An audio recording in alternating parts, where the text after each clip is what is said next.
Hello, everyone, and welcome to episode 35 of Never Before Seen. God, has it really been that many episodes? I am AmberCyprian. I will be your host tonight as we bring speedruns of games that have never before been seen in a mainline GDQ event. As always, if you happen to speedrun a game or a category that has never been run in an AGDQ, SGDQ, or GDQx event, and you'd like to submit it to the show, type !NBS into the chat to find the link to be able to send me your runs, and I would love to have you. So before we get started with the runs that we have planned for tonight, we do have a few announcements. First and foremost, Frame Fatales is going to be having its next all-women speedrunning event, Flame Fatales, from August 21st to the 27th. That is very, very near. Oh my god. The marathon schedule is now out. Type !FF in Twitch chat or go to the Games Done Quick website at gamesdonequick.com/Frame Fatales for more information. Prize submissions are now open and check the site for more information.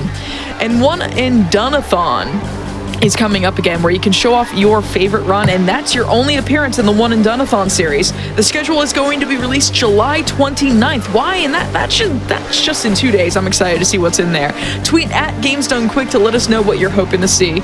And that being said, tonight on Never Before Seen, we have the delightful Ruffled Bricks here to show off Team 17's Worms franchise. If you grew up with this series at all, you know what it's about: strategy, humor, deformable terrain, and adapting to the situation. And he's joined by two excellent commentators as well to help guide us along the way.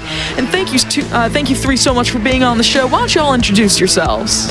Yeah, no worries. Yes, as Amber says, I am Ruffled Bricks. A lot of the time when I tell people I run Worms games, they say, how do you speedrun Worms? And the answer I give is complete it as fast as possible, like any other speedrun game. But hopefully these two runs that we're going to do tonight will illustrate that not only are they very much speedrun worthy, but pretty darn good as far as speedrun games go. Also, as Amber says, I have two very fine speedrunners on backing vocals. I have Toby Trigger. Hi there. And I have Mablak. Hey, greetings, fellow speedrunner of Worms 2 and Worms Armageddon here. Excellent. Right, okay, so we're going to start off with Worms 2, which is, I guess, kind of like the game that kind of defined the aesthetic for the Worms series, definitively. So we're going to be doing an all missions run of this game, or any percent as it used to be called. Which basically just entails completing all 45 missions in the game in one sitting. There are two very important manips that we need to do with this game. The first one that we're going to do is I'm actually going to drag the front end up to about here. This is because the cursor always spawns in the center of the screen after each mission, so that just makes it easier to click into the next mission. And before I start the run, I'm also going to do the following. I'm going to quickly pop into the first mission, and I am going to do what we call front-end manipulation. Basically, like what I do there is I am basically maximizing the front end so that once we go after the first mission, it should ensure that the game doesn't minimize in between each mission. Because you will end up losing time. This is quite an old game. This is from 1996. So because of that, then, some of the window mechanics are a little bit janky. Anyway, let's get a run started in 3, 2, 1. Off we trot. So yeah, this is Worms 2. The object of all of these missions is to basically defeat the enemy team, which is the worms with the blue names, and have at least one of your worms survive. That's the worms with the red names. This first mission is a fairly simple two-turner. What we're going to do is we're going to start by switching to worm 4. We're going to throw a 4-second grenade at Gibbering Fool here. I'm going to jump across to Solomon. And what this grenade should do is it just knocks that mine there into Solomon and Worm 4 there. So we do tank a little bit of damage there. But it should engineer a shot whereby Solomon fires a bazooka at Worm 4 and creates a hole that we can knock them into. Four's position is a little bit off here, so it might not be ideal. Yes, he's actually going for a a completely different configuration instead. So we're going to have to try and do something a little bit different here. So let's try and go with a little improvised bazooka there, just to get them It's in. improv. Yes, we're already on mission 1 and we're improvising. That's probably not a good sign. But, It's actually quite fast. Notice that he drowned both those worms. That saves a lot of time because when they do their grave animation, that eats up like 5-7 seconds. Yes. We should also talk about the weapon schemes in the game as well. There's 5 basic weapon schemes across all 45 missions. And the weapon scheme for this mission is called, well, we call it BNG, or Bazooka and Grenades, because you only really get bazookas and grenades as your weapon. And yeah, each weapon scheme comes up in 9 missions across the run, with kind of like subtle tweaks as the game goes along. So there we are. Mercifully, we've got the first one out of the way. We could have done a reset, I think, after that first turn didn't work out, but I thought, let's just try and see it through. And there we go. So as you can see, the front end didn't minimize, so front end minute worked well. This is the gunner scheme, we call it, in this mission. Basically, you just get guns. Oh, what is going on there? Why are you jumping that way? And do you want, actually, Gang, do you want to talk a little bit about how the gunner scheme works and how these gun girders missions kind of operate? Sure, so you see how Ruffled kind of shot from the hip immediately. That's because the shotguns and Uzis on these missions actually have spread. And so, to avoid the spread and to do a lot of things in this game, we're going to be using what time we fire the shot at. And so by shooting from the hip immediately, he can hopefully avoid the spread, which he did. And you can see at the end of his turn as well, he jumped off a girder to kind of jump tackle worms, which is a really interesting mechanic. You're going to see it again right here. Yeah, jump knocking. Basically, when you jump beyond the height at which your worm will not take damage from the fall, then you basically end up sliding along, and it just enables you to do these nice little slides like that. All right, this mission is a what we call a shopper mission, and I'm going to need to concentrate quite heavily on this one, so I'm going to allow you two to explain what a shopper mission is and how we're going to get around it. Sure. Yeah, for shopper missions, a crate falls every turn. And for this mission, we let the first crate fall, and that sort of manipulates, I believe it's Wiener on the right side, that worm to not teleport. If we drop the crate instantly by pressing space, then he will tele. It also spawns this crate here, so we get a shotgun on the right side, which is something we need. And Ruffles is attempting a rope knock. He got it. Amazing. Very nice. So we get a rope knock. He's knocking himself from rope into those 2 worms and getting a double kill that way. And we're doing this all in 1 turn. So this is one of the missions that is a 1-turner. There's just a lot to complete in this 1 turn. So he gets on top of his 7 worm, shoots from a very precise position with his shotgun, sends a mine into that worm, drowning it, jumps into this mine to kill Newton with his own worm, all in 1 turn. Nicely done. Yeah, this is like the first real run kill of this mission, because like it's such a lot to try and achieve within 1 turn there. And also, we didn't mention did you mention the dud manip that we did at the beginning? Dud manip, let's explain that, because we have one coming up right now. Toby, do you want to explain duds? Yeah, sure. So in a mission coming up later called Counterparts, we discovered that depending on the time you hit a mine and various other factors, you can cause it to be a dud. And the advantage of causing a mine to be a dud arbitrarily is that all the other mines on the field you then know are definitely going to be live. And so you can use that to your advantage and use strategies where normally you would have to risk a dud mine going off, but because we force one to go off, we know we can use those mines in the strategy. Yeah, we didn't quite get it on this one, but this is probably one of the hardest dud manips in the game, this one, just because the timing is so specific on it. What's that doing? Also, this weapon scheme is what we call the Super Sheep weapon scheme. It's probably the most comprehensive of the weapon schemes. And we call it a super sheep because you do get a super sheep weapon available in it, although we're not going to use that. What we are using is this weapon called the kamikaze. Kamikazes are a suicidal weapon where you just sort of like plow straight into the enemy worms in one direction, like so. And the thing about camis in this particular game is that they are extremely OP. You might notice they are broken. Yeah, that we got like 100 damage on one of the worms there, just from hitting them with the explosion at the end of the cami. And so yeah, those are really useful. So you're going to be seeing them a lot in this particular run.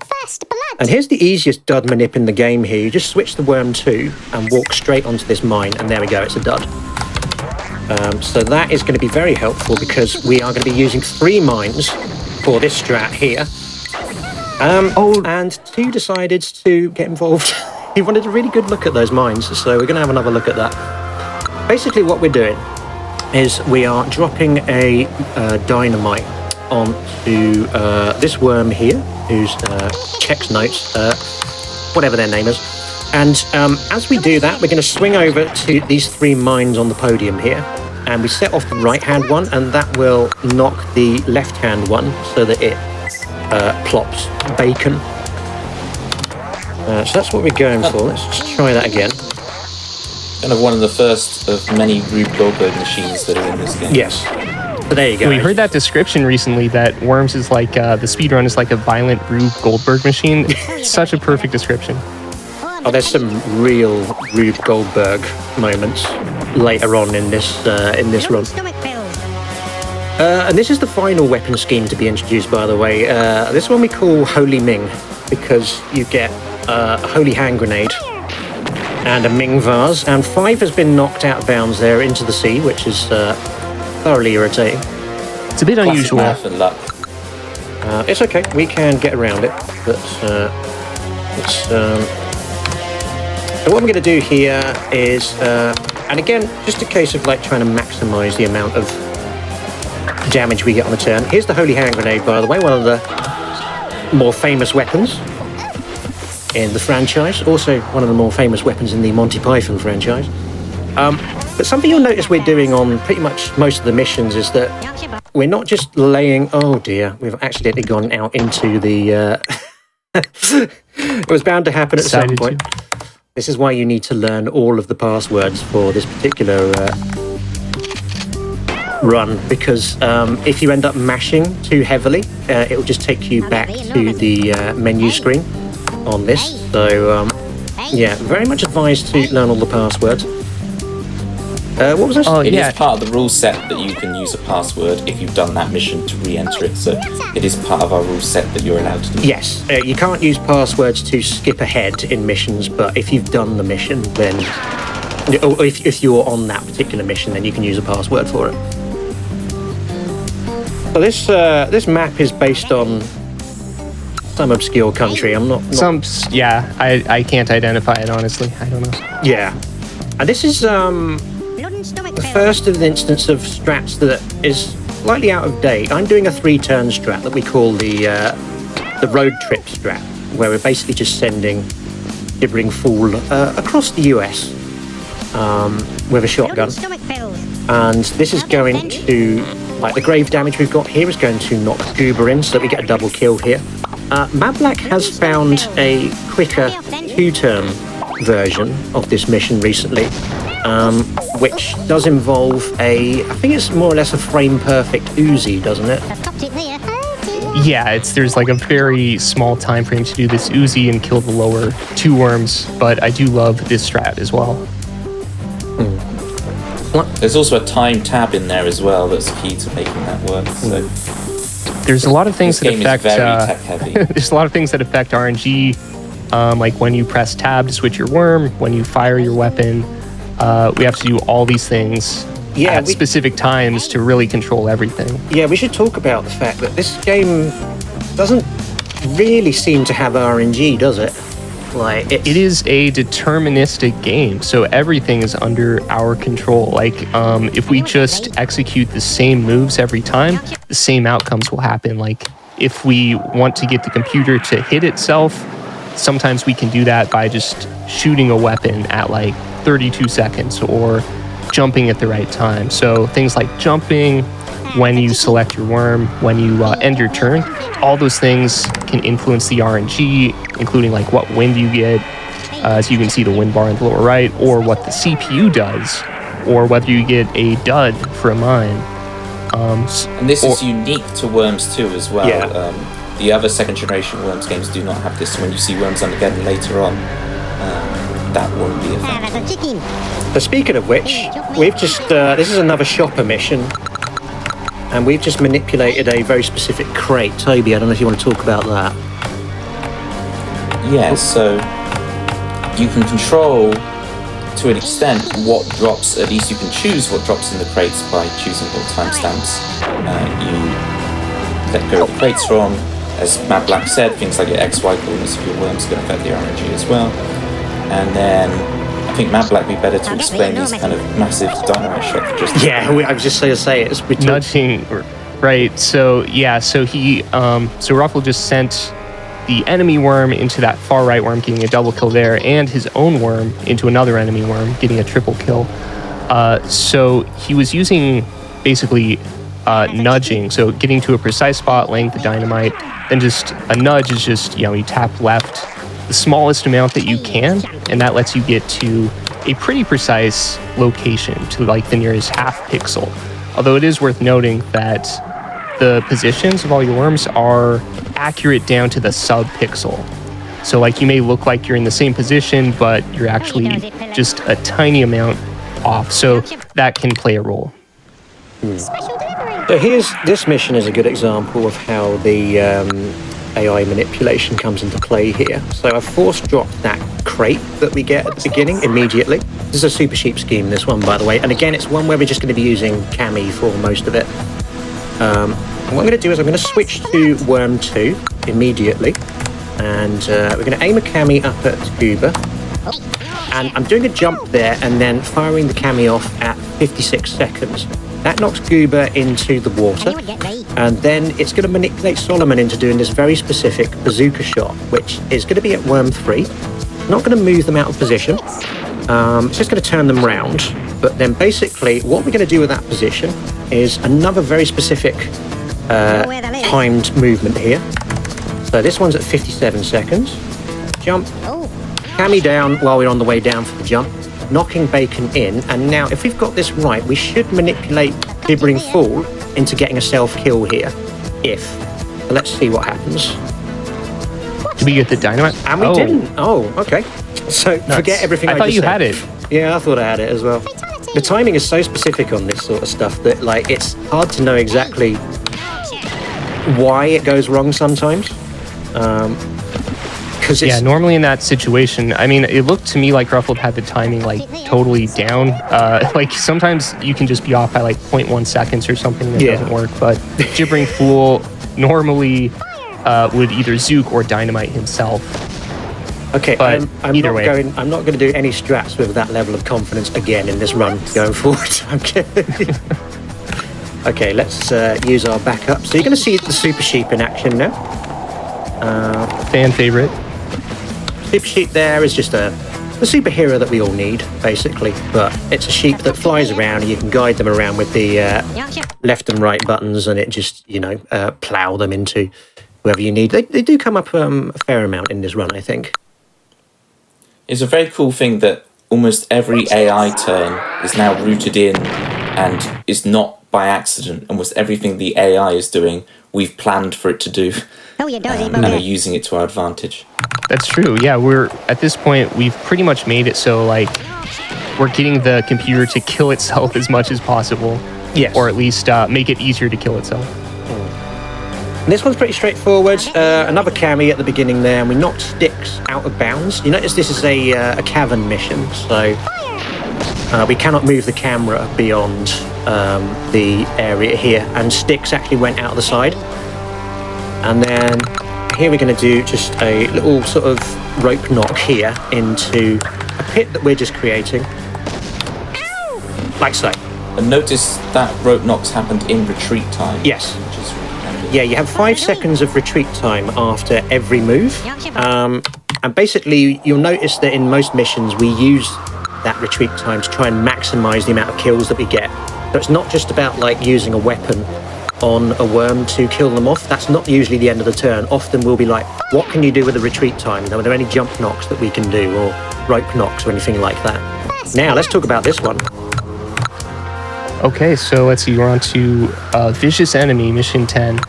And one thing we're doing on our first turn, Ruffle, is timing his tab, so like you have to switch to the right worm.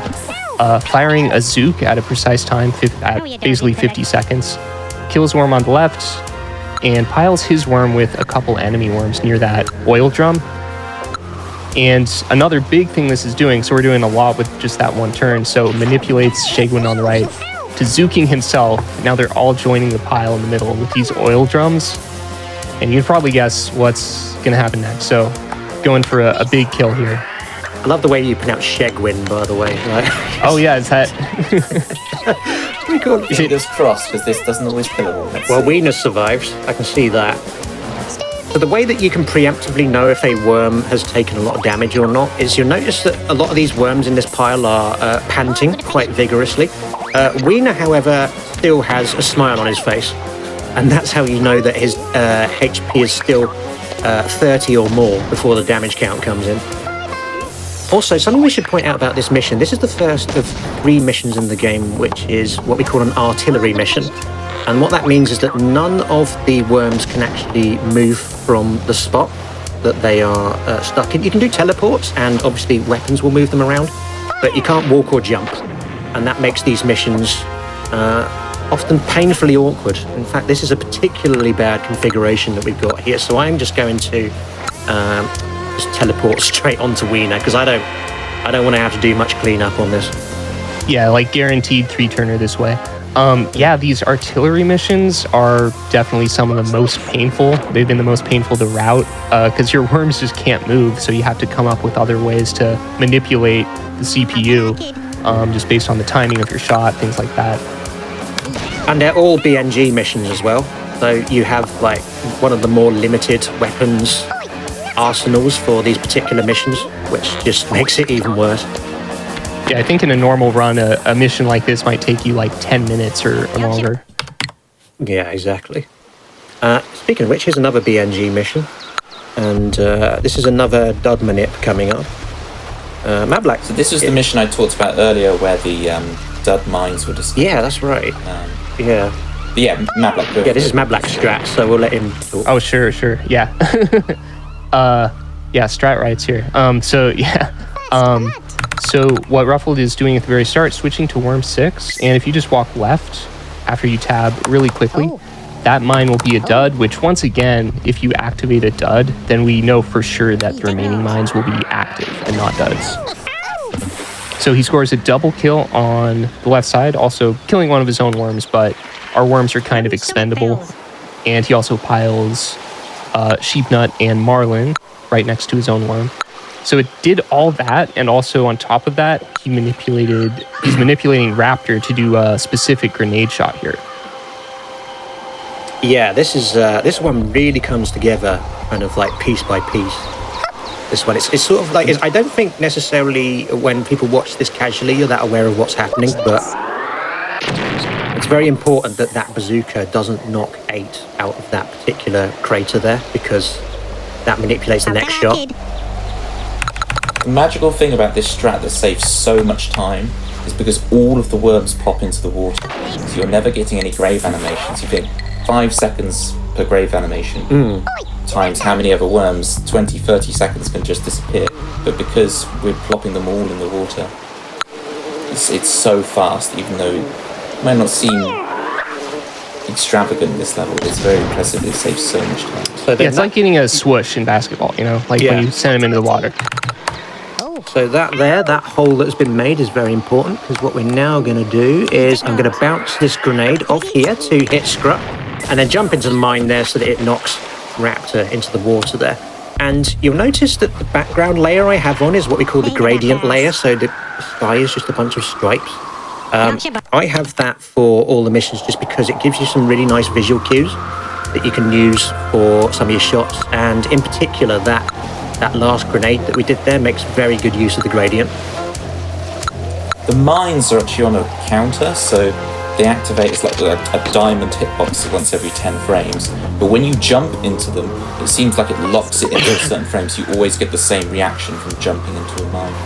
Yeah. Oh, yeah, that's an interesting mechanic. So like the mines, unlike in Worms Armageddon, if you like jump into a mine, the mine doesn't detect you until you land, which is kind of interesting because that means it'll always detect you at like the same point. So sometimes that can help us. This is I would say, probably the second easiest gun girders mission, this one. The main trick shot here is this one on Shegwon.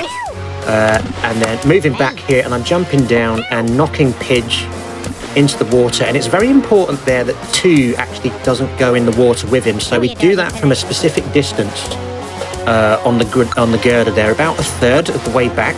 And that's because this manipulates Bumper into firing at Worm 2. And if he got Worm 2 in, which he didn't, then he'd fire at Worm 5. This is very important because we want Worm 7 to survive, as 7's got the best shot at these remaining 2 worms. Right, so basically Ruffled used Worm 2 as bait. So now Worm 7 lives, and he's like on his high perch up here. So he can shoot and then jump into Newton. Yeah.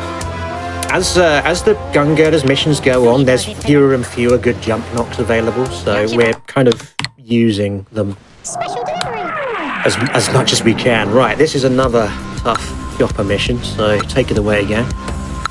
So notice how Ruffled instantly scrolled up to the right side. That was to see this crate, because as soon as you can see the parachute on it, you can let it go. If you let go before that, then this manipulation does not work, which is to get a dud coming up here. Got it. There it goes. The fizz it makes when it's a dud is very satisfying to know you manipulated that. Okay, and Ruffled is now doing some pretty difficult rope knocks.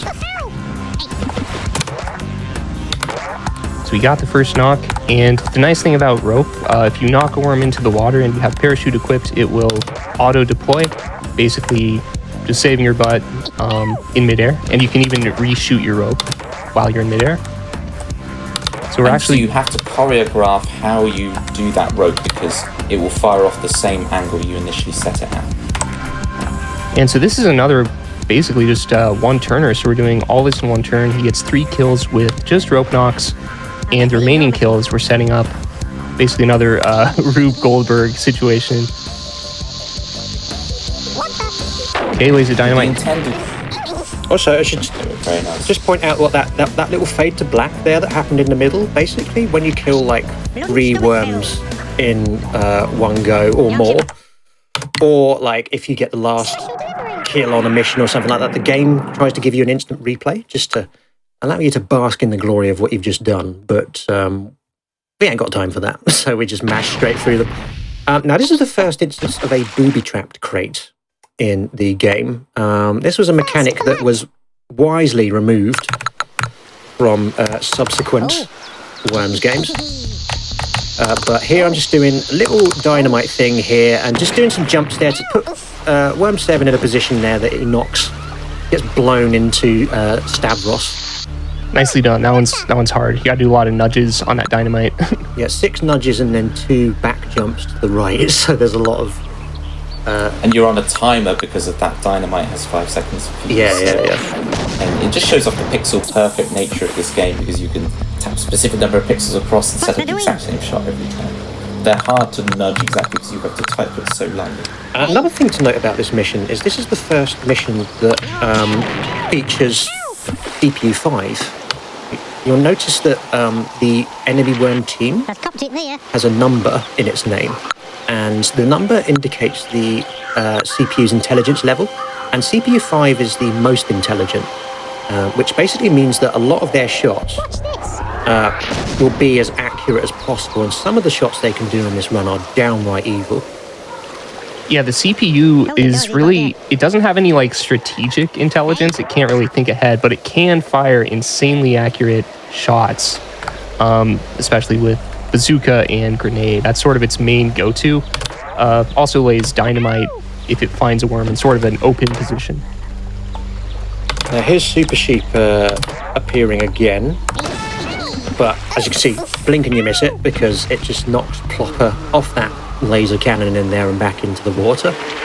What's that doing? Like so. Nicely done. 1 kill with the rope knock, 2 kills with the Super Sheep. Okay, so this mission here is, I think, one of the only remaining examples of what we call the bubble strat. Because we talked about visual cues that you can use for moves in this, and I'm going to be using a bubble from the water because the bubbles actually spawn in a fixed order from when the mission loads. And as long as you don't pause, then you can use that to your advantage here. So I'm going to use that for this cami. And I was slightly too late on it, and actually Marlon didn't even go out of bounds there actually. What we're trying to do is we're trying to, still died, but we're trying to manipulate Raptor into getting a self-kill. And if you get that cami done at the right time, it's just about 54 seconds when a bubble on the left just disappears at the top of the water, then it will get the manip. I don't think, yeah, we're not getting it this time though. We didn't get it, but you can imagine. It's, basically Raptor shoots those 2 worms into himself, but this is a hard manip to get.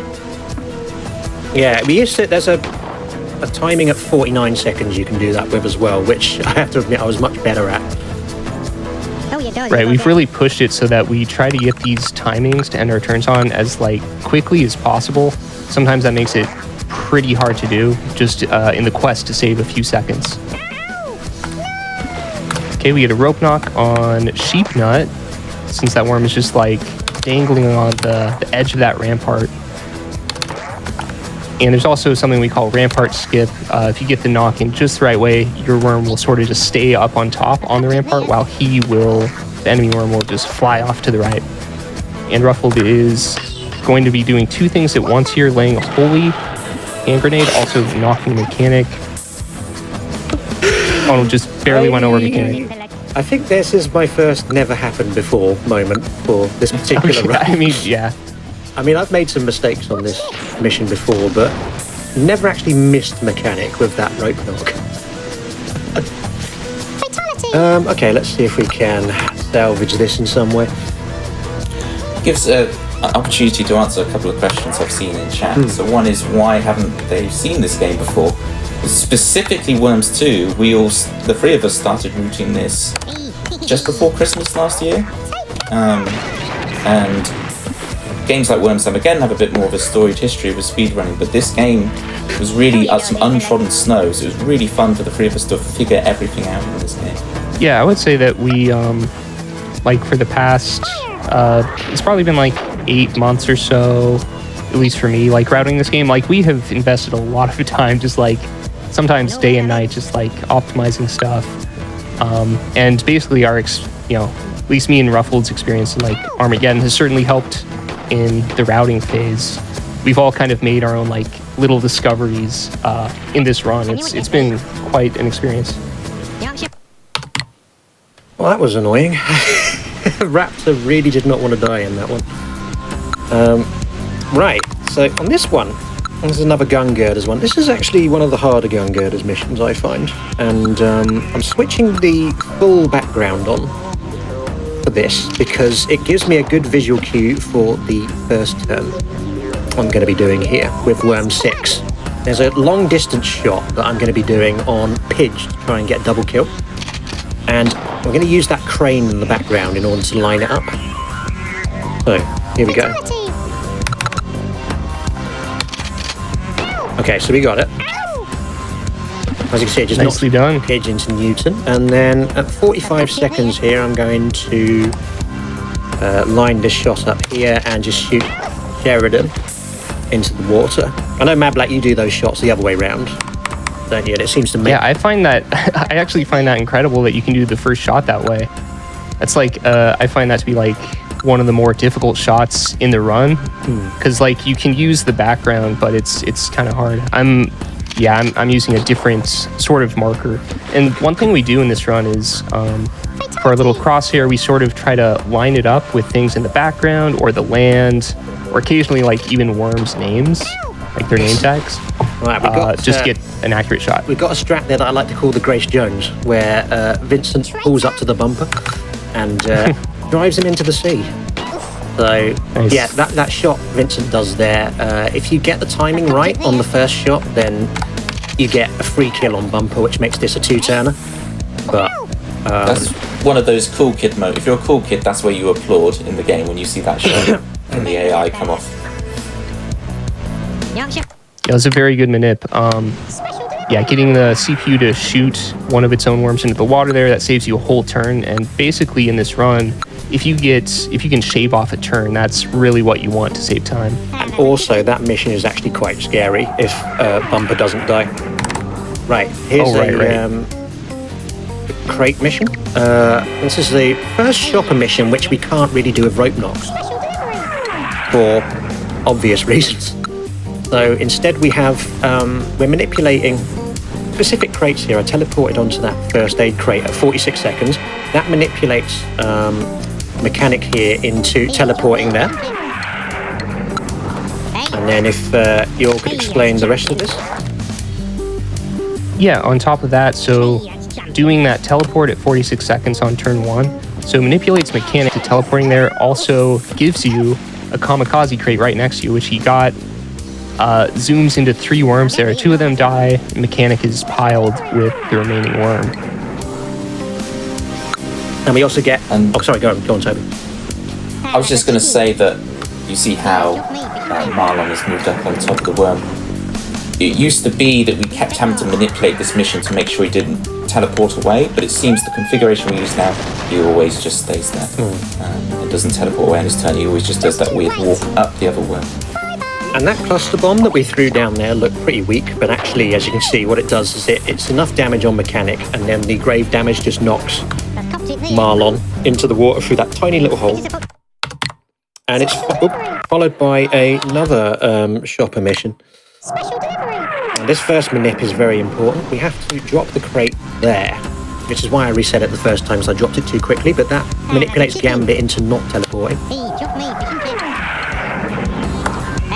And now... So now we're going to go on a big journey to find a fire punch. Let's see if we can find it. There it is. Fire punch acquired. Have you got the fire punch? You'll see in a minute. So this is the first rope knock. See, that parachute deploys just the right distance so that the parachute will deploy for us. And then we need to get Gambit into a specific spot. Again, we have a little terrain marker for this so we know when he's in the right place to do this cool little trick shot. There we go. Very nice. Nice. And not only did he do a cool trick shot, he cancelled it. This is by these kind of F4 row weapons. The Dragon Ball, the Fire Punch, the Kamikaze. If you hit it whilst in the air, so jumping, or you use their backspace for a vertical jump, it cancels the animation. It probably only saves about a second. It's a cool little tech just to get every inch of time out of the... Yeah, we do that with kamikazes as well. Now, I would consider this to be one of the worst missions in the game, if not the This is one of the hardest. Yeah, so Mablack, if you want to talk through this one. Sure. So at the very start of this, we're doing a precise Uzi. And there's a few ways to do this. I wasn't actually sure which method Ruffle was doing, but the 35-second one, I'm assuming.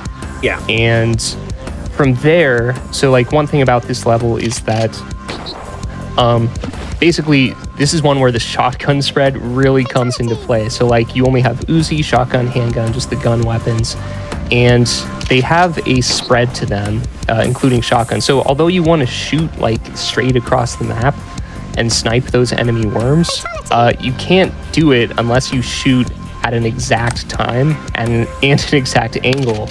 That's the only way to ensure your shot is going to go in a certain direction, because the RNG of the spread is on a timer.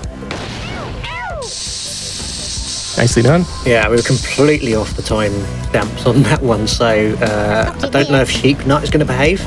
Sheep Nut is basically the worst worm ever invented because of this move here. However, we've actually got a good outcome there. So 5 went into the water, and that's pretty much important for getting a good outcome on this, because it means then that Sheepnut for his second turn just drops onto Worm 8 here, and he aims a shot at Worm 4. Can't get him, but that's fine. He's in a much better position now than he is when he was up on that question mark. So here... Yeah, we're in... Sorry, go on. Oh yeah, I was gonna say we're in the safe zone now because Sheepnut behaved. Basically, you can sort of control things if you do all your turns like in the same way at the same time. But if you hit a barrel, that does tend to screw up all the RNG. So one of the few things that is like extremely chaotic is the flames in this game. So if you detonate one of those oil drums, that does tend to sort of screw everything up. But luckily... They're basically oscillating every frame what flame pattern you're going to get. Right, they are deterministic, just like everything else. So like if they detonate at, an exact frame, they will give you the same flame pattern, but they are sort of oscillating every frame. And also, a weird thing about the shotgun is if you notice with the bullet, the worms, when they get hit, no matter what part of the explosion they get hit on, they always get knocked in the direction that you shoot. Which I'm a Worms 2 specialist, so I don't know for sure, but Yeah. I presume in Armageddon that's not the case. sort of... Yes, It's sort of like that, but it doesn't have quite that effect on your own worm. yeah, shotguns are pretty different in Armageddon. This, you might be thinking, looks like another gun girders mission. It's actually not. This is a shopper mission. And it's probably one of the easiest shopper missions because we only need one crate here to be able to deal with the remaining 3 worms, and it is this one. And it's pretty hard to not get that crate because it's not that time specific at all. So we get this kamikaze and then just go straight across like that. Something we should talk about with the kamikaze is how terrain affect the trajectory of the kamikaze, because that comes into play in another mission coming up fairly soon. Yeah, I could explain that. Actually, should we hold off on that until we get there? Actually? Oh, sure. Because this one is another quite elaborate one. And this is the old strat for this one, by the way. Like, there's another new one that Mablack found recently that is, I think, a turn quicker than this at its optimum. But I haven't managed to learn that one yet because, again, there's a lot of very specific timing in it. That one is borderline just not marathon safe. Oh, okay. I mean, it is a little bit do or die, that other one. That first AI turn is one of the longest first AI turns in the game, so which makes this level extra annoying to route because there's no task tools or anything for this game. You just have to sit there and grind through. Oh yeah, that's the thing. Like, so you may have noticed, the astute viewer may have noticed that the enemy has had quite a lot of first turns so far in this run. And in fact, we are currently in a run of missions where you actually go through 19 missions in a row where the enemy gets the first turn. In fact, across the entire run, there's only 9 missions where you actually get to go first. And so What were they thinking? I know, that's what adds most of the time onto this run compared to the other Worms games. Like, in Armageddon, which we're going to do later, like, you get first turn in every mission. You know what? I'm starting to sort of appreciate that like horrible unfairness because it gives you all the time in the world to just prepare. Like, we have a lot to think about in this run, so just having those, the CPU get the first turn all the time, it's gives you thinking time, I think that's what Team 17 intended. Yeah, definitely. This dynamite here is going to kill Flossie. And it's also going to knock Worm 3 into Plopper and Zorky in order to pile them together like so, which means we're going to be able to deal with them together. We got a crate drop in this mission, which is not optimum because this is another mission where you can get booby trap crates. So I was kind of like holding my breath when I grabbed that crate. You do have to grab it just because that dynamite will not work if you don't. The explosion from the crate will actually it will knock Flossie off base. And His hot dog kills himself as he's prone to do. He pretty much does that like 90, even if you don't time your first and second turns, he'll do that like 99% of the time. Yeah, the AI really doesn't understand oil drums in these games. Their one weakness. I've noticed in the chat people are asking how this game is running, and that's via duct tape Exactly. Hold it together by a piece of string. Sticky back Basically, there's a couple of modules made by someone called Step S, and then also a patch by someone called Carl Mundo. It's fantastic to make it, and it basically means you don't have to do much faff to get it working on Windows 10. You just install this patch on your game, and it will work. And it also means there's a couple extra features, so we can have larger resolutions than was in the base game, and we can also zoom in, which is actually Worms 2 exclusive as well. Yeah, because of that. because this is actually technically a mod called Worms 2 Plus, which, when I say mod, it's not like a mod in the sort of sense of like this is doing that much that the original game couldn't do. It's basically just to enable it to run on modern systems. But yeah, if you want to play this game these days, you pretty much need to have Worms 2 Plus, because the version, the neat version on GOG, just will not really function on its own. And it's also had online play re-enabled. LAN was just introduced in the last patch, which I never thought we would see again. So it's very exciting times for Worms 2 as a game in general. So yeah, here's a good time to talk about the dynamic with the camis that I mentioned. Oh yeah, a minute ago. we have another long commie coming up, or a commie. It's so Kamikaze works by, it'll basically tunnel through land for like the first, I believe, 450 pixels. So it'll go through worms, land, whatever. After that, it will just keep on going until it hits land. So if you happen to already be tunneling through land, you'll explode, right away. But if you are in the open air, you will literally just keep going until you hit something. Doing a couple of rate knocks before that, first of all. There we go. So yeah, here's the cami then. So we're going to line this up on Hot Dog's side here. Going to nudge up him just 2 pixels up, firing across with the cancel, and as you can see, that then knocks Gambit in as well, and the 2 worms there land on a mine that knocks Flossie in, so we get a quadruple kill there. Oh, I love it when the quad happens. Yeah, the problem with this mission is there's only 2 mines in it, and neither of them you can really do a dud minute with. So you have to just hope that mine works. I love the way we start on the left side of the map, rope knock a couple of worms in, go all the way to the right side of the map, Kamikaze all the way back to the left side of the map, and then worms tumbling back towards the right. It's a very satisfying level of strategy. Oh, dearie me. Nice. So, right, because the lower left moved worm. out of way, yeah. Yeah. So I was trying to do a sort of alternative. Yeah, the cami wasn't low enough. Oh, right. That's all right. We've got like the Ming, so we can. Yeah, we can just kill them. Oh, but they are deadly. The CPU is, sometimes they will find these insane like double or triple kills that even a human would be hard pressed to find. And the CPU in this is even more powerful than that in Worms Armageddon. So they kind of nerfed the CPU in the games going forward. It seems that way, yeah. I'm definitely more afraid of these guys. Okay, so The Ming did not behave itself. right, hoping that Plopper just gets a land sort of shot here. We're dead. Oh no. Oh, terrible luck, I gotta say. But luckily, we can still do this mission again in like 2 turns. Yeah, the physics of the weapons are all just a bit bouncier in Worms 2. I think like with Worms Armageddon, they got toned down a little bit. But yeah, I kind of knew when that bazooka was on the way that I was going to have enough propulsion to get my worm into the water.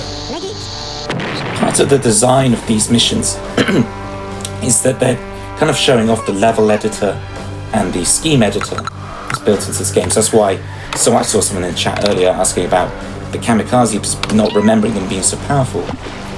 Then not in the base game, it's in these missions where they're this powerful. And so, yeah, you'll notice a lot of the weapons will act slightly different in these missions. Yeah, exactly. Also, I suppose the missions in Worms 2 are very like au naturel. Like I think they're definitely on maps. They wanted to show off the terrain editor and be like, oh, you could make this in the terrain editor if you wanted to. But then Worms Armageddon, World Party are very, the missions are like very artsy, like they're like on, hand-drawn maps. Yeah, they're a little more, well, for the most part, they're a little more aesthetically pleasing. Yeah, I would say so. But I will say, for Worms 2, these missions are like vastly more complex. Like just, the strats we've come up with have taken like so much longer to find, I would say. Or not longer, but I mean, it's been more, I guess it's been more time intensive just in a short period of time over the last like 8 months or so. So Stavros there got a self-hit with that bazooka, like only for like 1 damage, but that basically, cancels the retreat time, which meant that he couldn't move into the annoying position there, so the cami was then... We were able to do it that time. Right, nice. Okay, so this mission, and again, using a slightly older strat on this one at the moment, which has one significant drawback, which we'll talk about in a mo. First thing I'm going to talk about is this baseball bat that I'm about to do. So, baseball bat can only aim so high in this game. However, if you switch to another weapon, and then jump, and then switch back to the bat, like if you aim that other weapon higher than the bat could go, then when you do that jump and switch to the bat, and then just hit straight when you land, you can basically hit the worm at the angle that you selected with the other weapon. So we call that bat trick. It's one of the few do things that with some other weapons as well, like ninja rope. Go on, Mappa. Oh yeah, I was going to say it's one of the few things that's actually, it's sort of a glitch, but I mean, even in Worms Armageddon, which has been, patched a lot, like that's been kept in because people like it. Yeah. And they've mercifully not taken that out yet. So as you can see, Ruffled, do you want to talk about Butch? Yeah, I'd love to talk about Butch. So, having now done that quintuple cami there in order to kill these worms off, we now need to deal with this dude. So, what we want Butch to do here is to drop down and fire a bazooka at worm 6. However, there is a very annoying phenomenon known as Butch lock, where rather than do the bazooka, Butch just decides to do jumping jacks on the spot. Now, we're going to see if we're going to get Butch locked. No Butch lock whatsoever, not even a jump on that one. So amazing. That's awesome. Excellent luck on there. But basically, yeah, sometimes he just jumps on the spot until his turn time is over. And that's just, basically, it's a kind of mini, not really a soft lock because, the game still continues afterwards. But, like, it's really annoying because this... He finally got his tetanus shot. Totally lock-free. Yeah. In the new route, that is not a problem because Butch gets killed on the first turn. But again, the new route is quite time-specific, I think, from what I've seen of it so far. It's another one that's like a bit do or die. It was sort of like my attempt this other route to like avoid the Butch lock completely. But in situations like this, like it's great if he doesn't do that. Also, this mission, up until mission 31, is pretty much the hardest section of the run. I like to call it Worm Corner, owing to a reference that Toby, I'm sure, can explain. Yeah, so the Masters, or Augusta, the golf tournament, has the holes around 9, 10, 11 that they call Amen Corner, which are 3 notoriously difficult and challenging holes for golfers. And we have the same thing here, where at about the same point in this run, as compared to that, we have a lot of the most challenging levels in the game, especially to route as well. So some of these levels have become slightly easier over time, but they were insane to route. Go with this end. I had no idea what Amen Corner was until and Toby explained it to me. I assume they were the people who did bend me, shake me any way you want me. Right, so this is a very gentle rope knock that we're doing there. And then we're going to do a quarter pixel manipulation here. So I'm nudging down Plopper and then doing a back jump off him. I'm going to do that again because I'm not sure we're in the right position there. And then one nudge across, dropping the Holy Hand Grenade in place and walking to the right. And the Holy Hand Grenade knocks 2 of the worms in and it knocks Plopper just next to Butch, and because Plopper has taken a holy amount of damage, then the grave damage just knocks Butch into the water as well. You have to be on the right quarter pixel in order to do that, but what Ruffle did, instead of resetting his quarter pixel by jumping off of a worm, say, instead he landed his parachute on top of another worm, which meant his subpixel position was maintained. And so he could pull that shot off with a really fast setup. Yeah, quarter pixels was something we only discovered through Worms Armageddon. There's a dev called Deadcode who does the patches for Worms Armageddon, very helpfully kind of gave us some insight on that. Now what I'm going to do here is a very slow rope knock on Flossie there, and then a cami upwards just to get both Flossie and Otis into the water simultaneously. And you would get right. Nicely knocked. Only took one knock. Yes, that's the kind of golden standard that you want there, and that's also why I do the Holy Hand Grenade at that position that I do it in, because there's another position you can do it in which gets a slightly quicker kill with those 4 worms at the beginning, but it adds this annoying crater into the landscape that makes it harder to position Flossie, whereas this has a smoother crater, so it's just a little bit easier to get the position. True. And as you can see, we're doing a lot of commies here. And we're on to Granny's Just, mission 25 out of 45. One of the few where we get to start, although it's an extremely hectic start because Ruffled has to teleport at exactly 34 seconds to a specific location. And this is sort of we have a couple turns in a row that we want to set up. But one of the things that first turn does is manipulates Gambit to shoot our worm off to the left and also activate a dud. This is another dud manip. So we want to get a dud so that the other mines will be live. It's actually not as crucial in this one, but we will see that we will be using a mine in just a minute. Yeah, this mission... Arbitrarily... Sorry, go on. I was going to say, this mission was, I think, one of the hardest in the entire game to route. Don't know if you feel that way, Mad Black, but I think it took so long to get anything satisfactory in this one. You notice that we've manipulated Stavros into throwing that grenade which knocks the mine down there to kill those 2 worms off. The big sort of clench point on this one is... Why is that not that jump not working? There we go. Is Zorky, really? That was the... Oh no, sorry. I'm doing a reset. It's got to be a clean walk off left off the head. You just got to hold left till you fall. What am I doing? Okay, teleport, that's right. Yeah, I used to fare that all the time because I wouldn't walk off fully. It's one of those tiny little tech points that is very subtle. It's like the left door Mario 64 thing. You just don't notice it until you're running the game. Yeah, that really threw me off. I've not had that before, so I'm kind of like... that's actually brings up like one of the like if when you're walking along, like just holding left, it's it's not always going to be exactly the same unless you have a like exact like starting and stopping point, just the way the worm walk cycle works. And this mission really highlights the limitations with the... Why are you doing this? It really highlights the limitations with the BNG scheme as well, because you have very few good movement tools in this one. Like you've got teleport, as you've seen, you've got parachute, but you have no ninja rope. And because of that, Zorky is like in a really, really terrible position.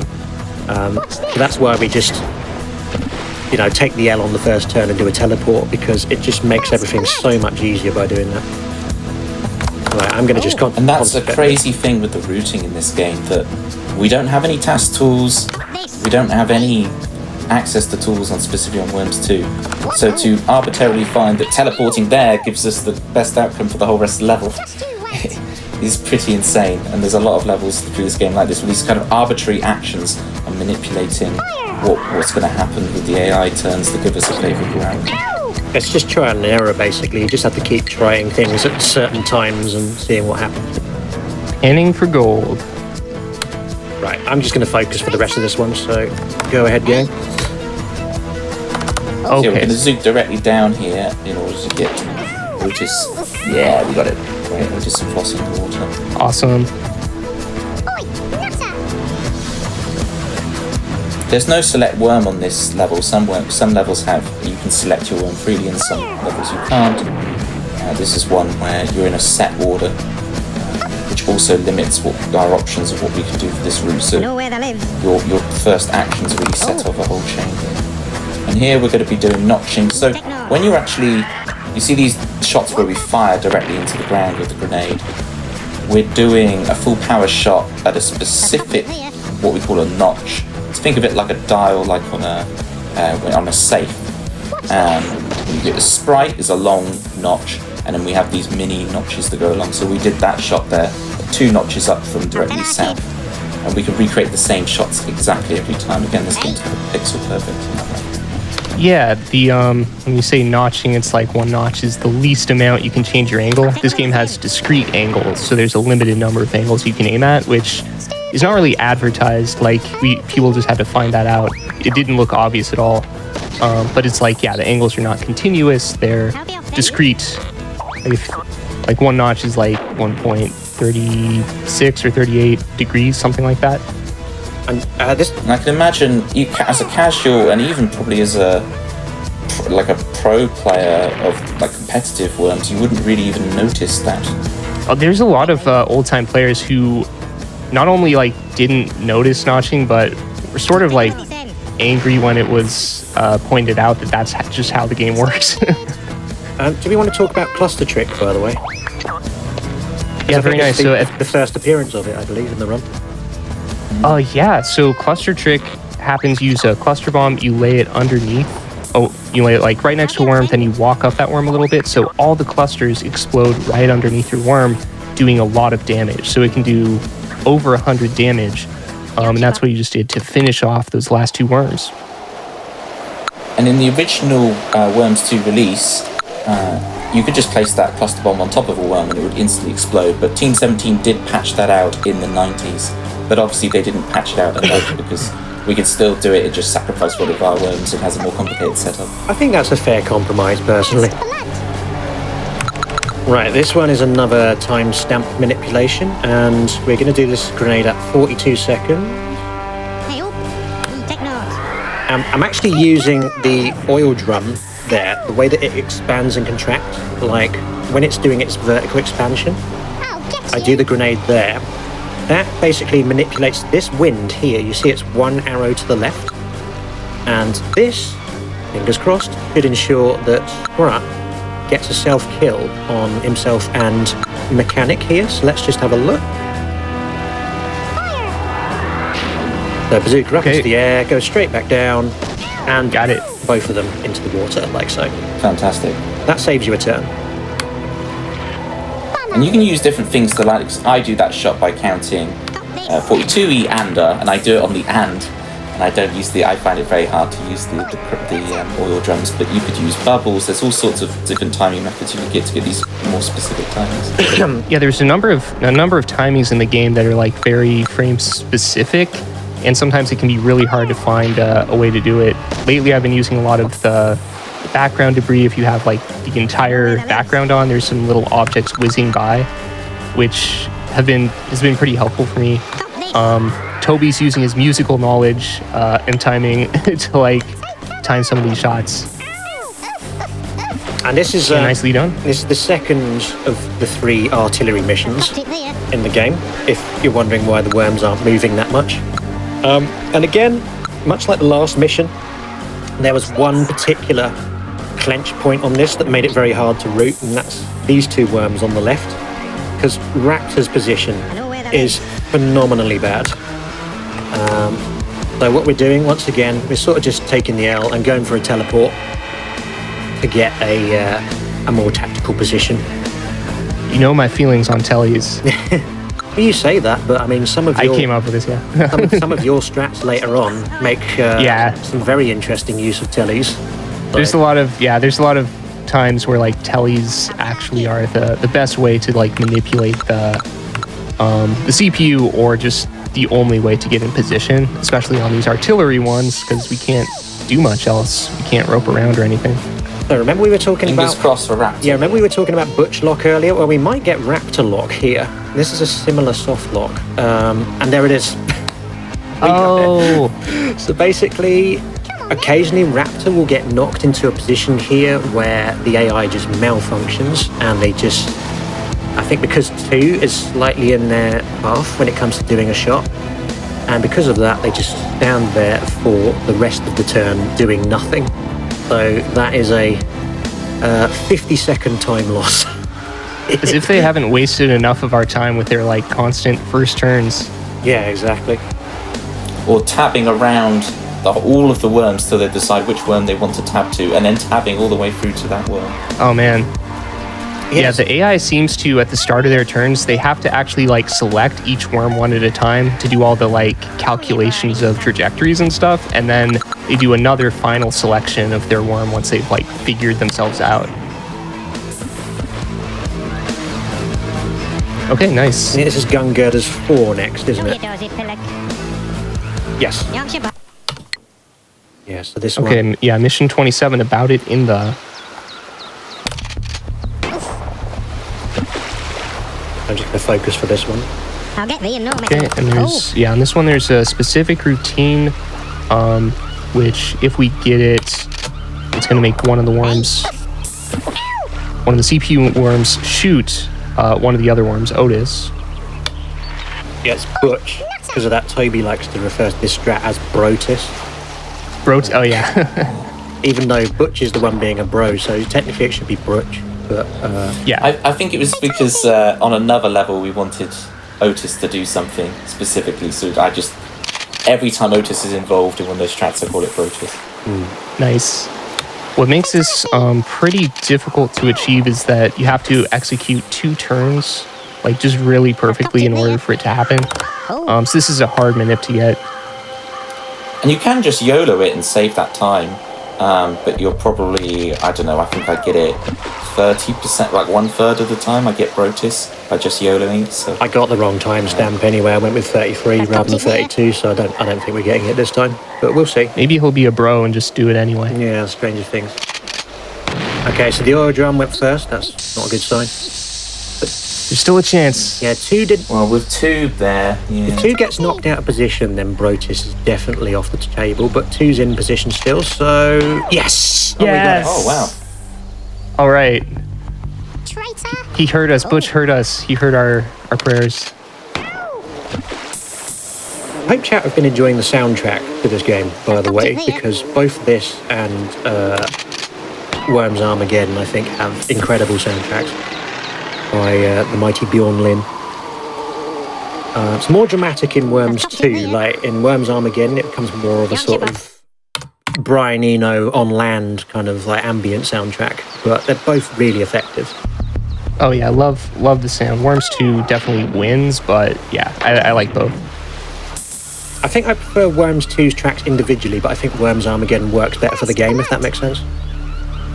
Yeah, it's a little So less. for all you Rube Goldberg fans out there, this is the mission you want to look out for. Yes, this is the final artillery mission, and thank God. And this is also, I think, the worst artillery mission of the 3. We used to just...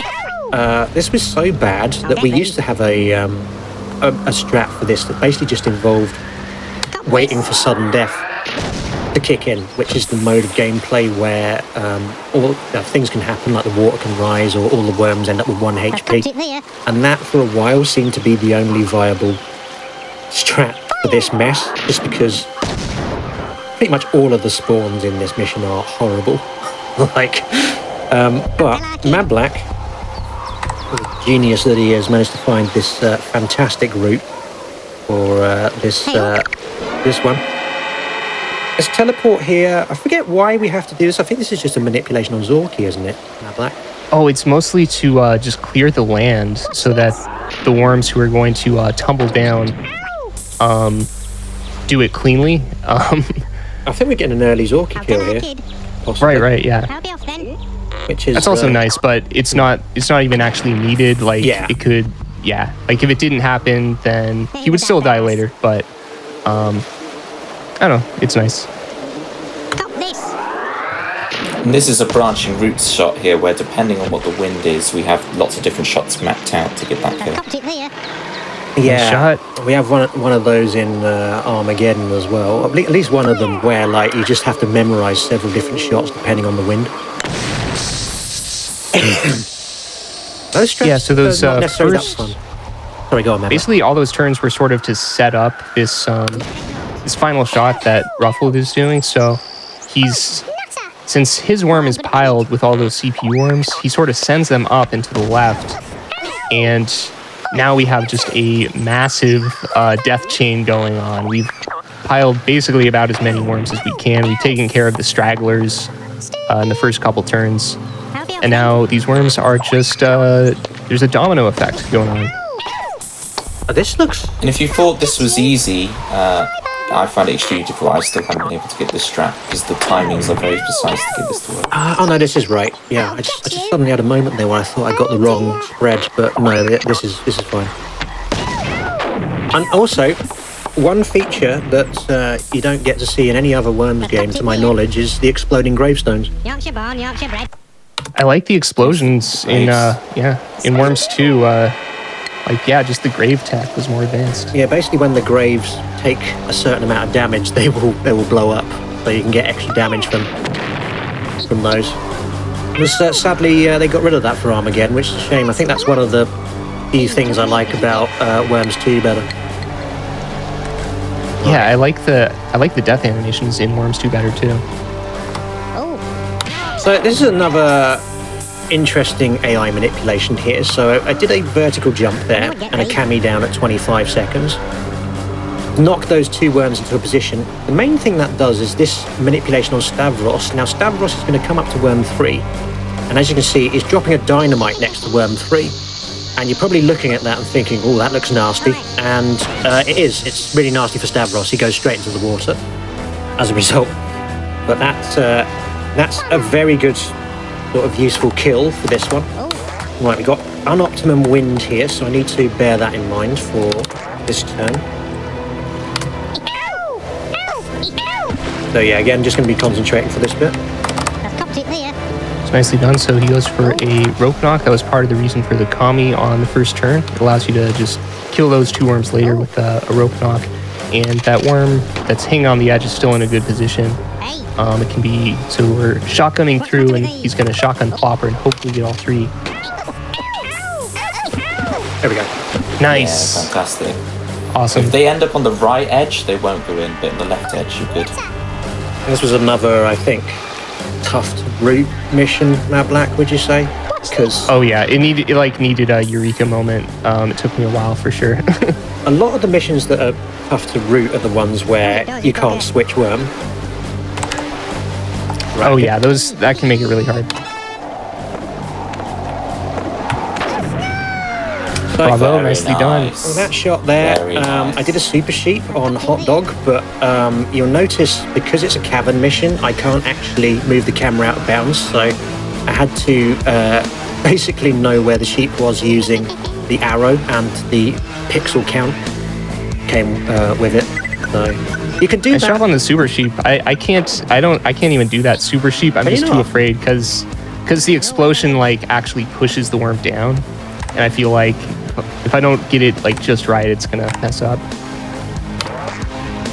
It takes a bit of practice, but it's like I just can't. I'm too lazy. I can't be bothered to move. Because the other strat for that turn is to rope across and then do a kamikaze.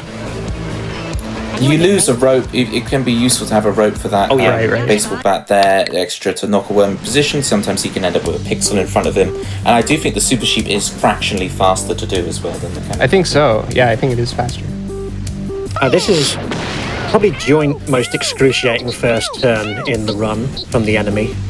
You have to just watch your worm get a one-shotted by Gambit. It's just And this cruelty. is actually the longest mission in the run. Yes. It's a very grueling mission, and it was, for that reason, quite hard to route. A lot of factors to try and balance to get this right. It's very satisfying to see it destroyed now. Yeah, this mission scares me. it's still a bit of a scary mission, but we do have an interesting strat for the first turn. So Ruffled's lays that. He does this specific jumping routine and lays a dynamite at 42 seconds, and also retreats to a really specific spot so that this worm that's shooting now kills his one worm, and the goal of that is to make a hole right here, which will also be Stavros's undoing. I am just going to concentrate on this one because I've messed this up so many times in practice. So Yeah, getting your own worm killed there is very useful for opening a hole into the water. But first, we've got this holy hand grenade shot. On this shot, what I want you to do is look at the top right. You see there's a worm there by the truck? You're going to watch what happens with that worm. You do a very specific holy hand grenade and retreat, but look at the top right. Nice. Gosh. And again, plopping them both in the water means we don't have to sit through grave damage. It really helps speed up this mission. It's, say, the longest mission in the game. So an awesome double kill, and just due to the first turn, the CPU can't resist laying a dynamite there and just, killing itself in the process. Just like on the previous mission, it's a very similar dynamite. They're learn addicted. nothing from Stavros. Yeah, they're addicted to Dyna.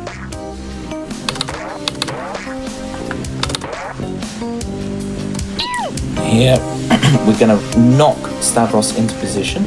Might be a bit too far. Now we got it. Oh, very well judged. That was a YOLO judgment there. Very impressive from Ruffle to finds out that. Nicely done. And again, just showing how OP the Cami is that we actually get a full hundo on Zorky there. It's a mixture of getting hit by the explosion, but also acceleration damage, I believe. Yeah, there's speed damage in this game, like you get damage based on how fast you're hitting the train, but it's a little different than it is in Worms Armageddon, so I wouldn't say I fully understand when it applies. I think if you hit a worm with Kami, then it's the worm is susceptible to speed damage, but it has to be susceptible first. I know we mentioned Worms Armageddon a lot, but the Worms Armageddon is the game that's been carried over, competitive play, updated ever since. So that's why we kind of benchmark everything against Worms Armageddon.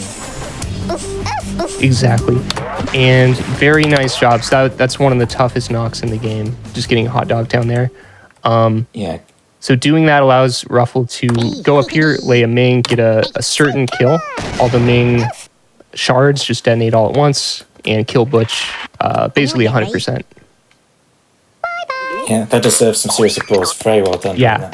Yeah, because that mission, you lose so much time if you mess it up, because it's the longest one in the game. So, and here is the final mission from Worm Corner. So again, I'm just going to focus on this and let Matt Black and Toby explain what's going on here. Now, unfortunately, I found this shot at 27 seconds that does crazy different kills depending on which frame, and then Matt Black, the genius that he is, made a whole infographic. Do you want to explain the infographic, Matt Black? Let's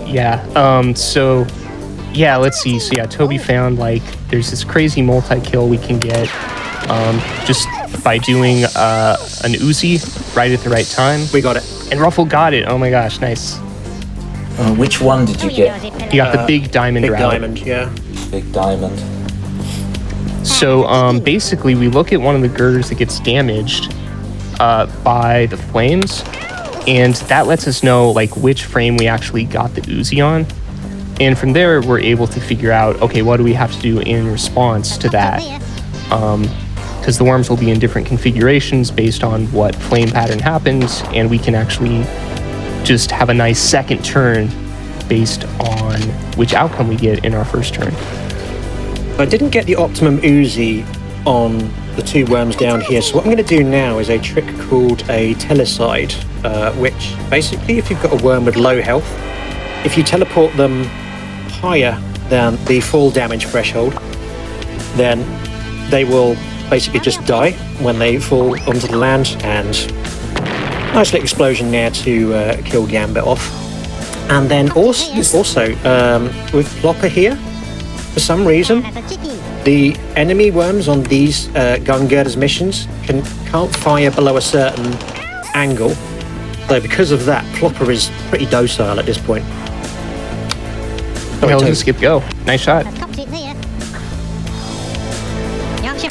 Right, we're out of the hard part of the run, gang. Yeah, Because those last two missions are like hell. Like Ruffle just breezed through them.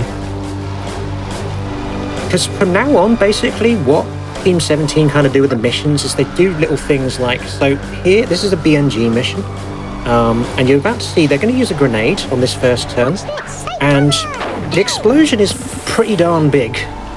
So because of that, this one can look quite intimidating when you first do it, but actually, this is fairly simple, this one. Take note. Oh, wait. Let's see if we got it. So he's aiming for a really specific timing.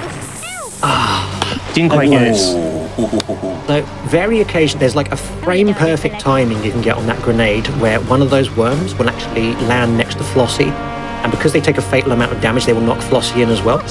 Not pivotal to get that in. Like, you can still do this pretty easily, this mission, but it's a turn quicker if you can get that.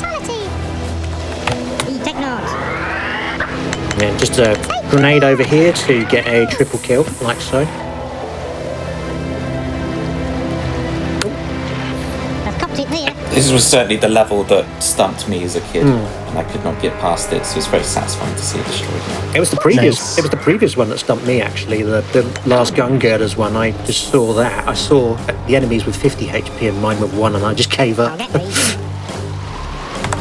Yeah, I think a lot of us played these maps as a kid. I remember, but my memory is like kind of vague. Because I sort of started on Worms 2. I didn't spend like that much time with it before moving on to like World Party and then Armageddon. I forgot yeah, to jump, so I missed that grenade there. Oh, nuts. Chat are asking how we remember this route, and the answer is with difficulty and spreadsheets. I do have. This is definitely a run where I need notes for sure.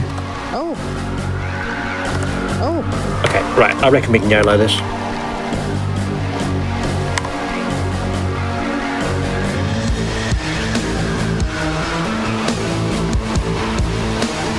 Stop this. Maybe. See what happens. This is tough. I know.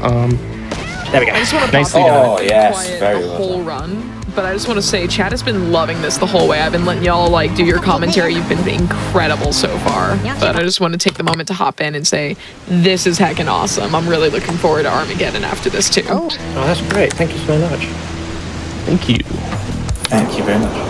So here's a strange one. Mablak, do you want to talk through this strat? Because I think this is probably yeah. one of the best things you've ever found. Okay, so mission 33, Trouble of Translating. Also one of the rare missions where you actually get to start first. So the first routine that we do on our first turn, we just walk left till we hit the wall. We up jump the moment we touch the wall. Then we blow torch down to the right at 24 seconds and retreat to the right.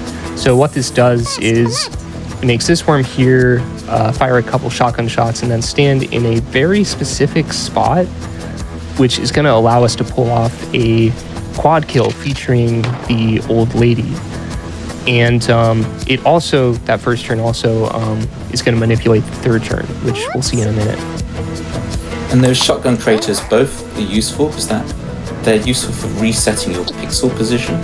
So we're not just getting that shot to line up the worms correctly, but also to get the terrain so we can reset our pixel. Okay, Ruffled has pulled off a difficult rope knock, That's copy it there. and now basically he's following this specific jumping routine to get exactly in position, as Toby said, just sub-pixel precise position. Lays the old lady. We have Gambit flying to the left, Worm 2 flying to the left, tackling one of the enemy worms, and the other enemy worm flying to the right, Zorky tackling the far right worm. So that is a And that quad was kill. done extremely fast and smooth. Well done, Ruffle. That was awesome. I still have no idea how Mablak finds this stuff. It's just the imagination that has to go into just some one of these day, one day at a time, one day at a time. Hey. And then because of Worm 1's position, that just manipulates them into standing leftmost in this mouth, which means we can do a nice quick cami That's copy it there. to finish Yeah, this you can one just off. like barely nick them with Kamikaze, which is just send them in. So we're doing this. The only remaining sudden death manipulation on this mission, if you want to talk a little bit about what that means. Oh yeah, Toby, you want to get that? Yeah, sure. So when sudden death comes in certain settings, it means the worms go down to 1 HP. So when it's very difficult to kill all the worms in time, it can be useful to I'll get thee in kind no of force sudden death to come by waiting out your turns. The sudden death also has a kind of pseudo RNG element as well that's very hard to control. But here we're going to try and get rid of as many worms as possible What's this? and wait out our turns so that sudden death comes as quickly as possible to finish off the map. Yeah, because I think it only takes like a minute, Tell our kid. but... Okay, and here's an interesting Oh, trick I'm doing here with the rope. It's exactly the same concept as the bat trick, where we're able to aim outside the normal bounds of... Because the ninja rope, it can aim beyond the horizon a bit in Worms 2, unlike Worms Armageddon and other things, we can only go on the horizon. get him over. Yeah, we can do the same thing as we did earlier, where you change weapon whilst in the air and fire, and the weapon that normally can't shoot downwards, we can shoot downwards. Yeah, I think it's usually called like the Indian rope trick, I guess, Yeah. for some reason. Based on the thing of like making the rope come out of the vase, I think. But Oh, right, okay. yeah. Right, so And this looks, fingers crossed, as long as sudden death comes, this looks like a very good configuration. I'll get thee. yeah, we got You it. get sudden death? Yes. Fantastic. To the best of my knowledge, sudden death, it's like in Worms Armageddon, there's like a 50% chance of it happening, but in Worms 2, the RNG is all deterministic, so like if you ended your turn at, the same time every time, you would get sudden death or you wouldn't. And that just enables us to get that wonderful triple kill cami there. And you would get thee. Because Nicely basically, done. That's It's a very dangerous mission that can go wrong in many ways. Very cool for Ruffle to pull that off first try. oh dear, well, if you've seen Mablak's new strat for this, it's pretty risky, but it has one of the hardest last turns I've seen in the entire run. Right, speaking of hard, this is I would say, easily the hardest shopper... Oh, wait, maybe not. Maybe joint hardest shopper mission in the game. Actually, no, that is the hardest. And yeah, once again, I'm going to focus, so... Hey, chuck me, fishing kid. okay, yeah. Yes, to root this was an absolute nightmare, but to a casual player, it's an absolute nightmare. It's pretty fun now to actually execute. Mablak, do you want to talk through it? Yeah, so this one, we do actually have rope in this mission, but we're kind of not going to use it. We also have teleport. Basically, when you use rope, that kind of messes with the RNG, because there's so many different ways you can rope around the land. So it's a lot easier for us to spend the first 2 turns just teleporting to some really exact locations and also collecting basically just 2 crates that we need. Since weapon crates fall every turn, there's a lot of crates that can appear. So we had to sort of figure out, okay, what are some really nice crates for us to get that'll allow us to beat this in as few turns as possible. One of them is a banana bomb. The other is a homing strike. And the banana bomb is, of course, just one of the best weapons in the game, but only if the banana clusters go where you want them to. So what we found is if we execute the first 2 turns in this specific way, he did a jumping routine on turn 2, we can toss this banana, and it's going to be right at 31 seconds with this angle. The clusters will all shoot out in the same way every time. Got it. Oh, very nice. Quint kill as well. Quintuple kill. Amazing.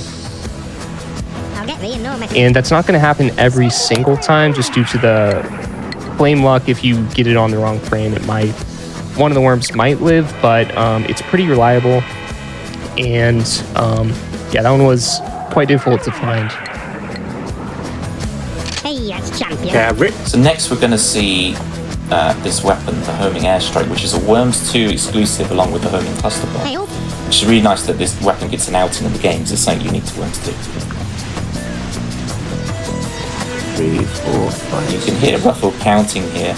And basically we're counting along pixels Bye, thunder. and using the number pad to go along exact pixels to do the magic you're about to see.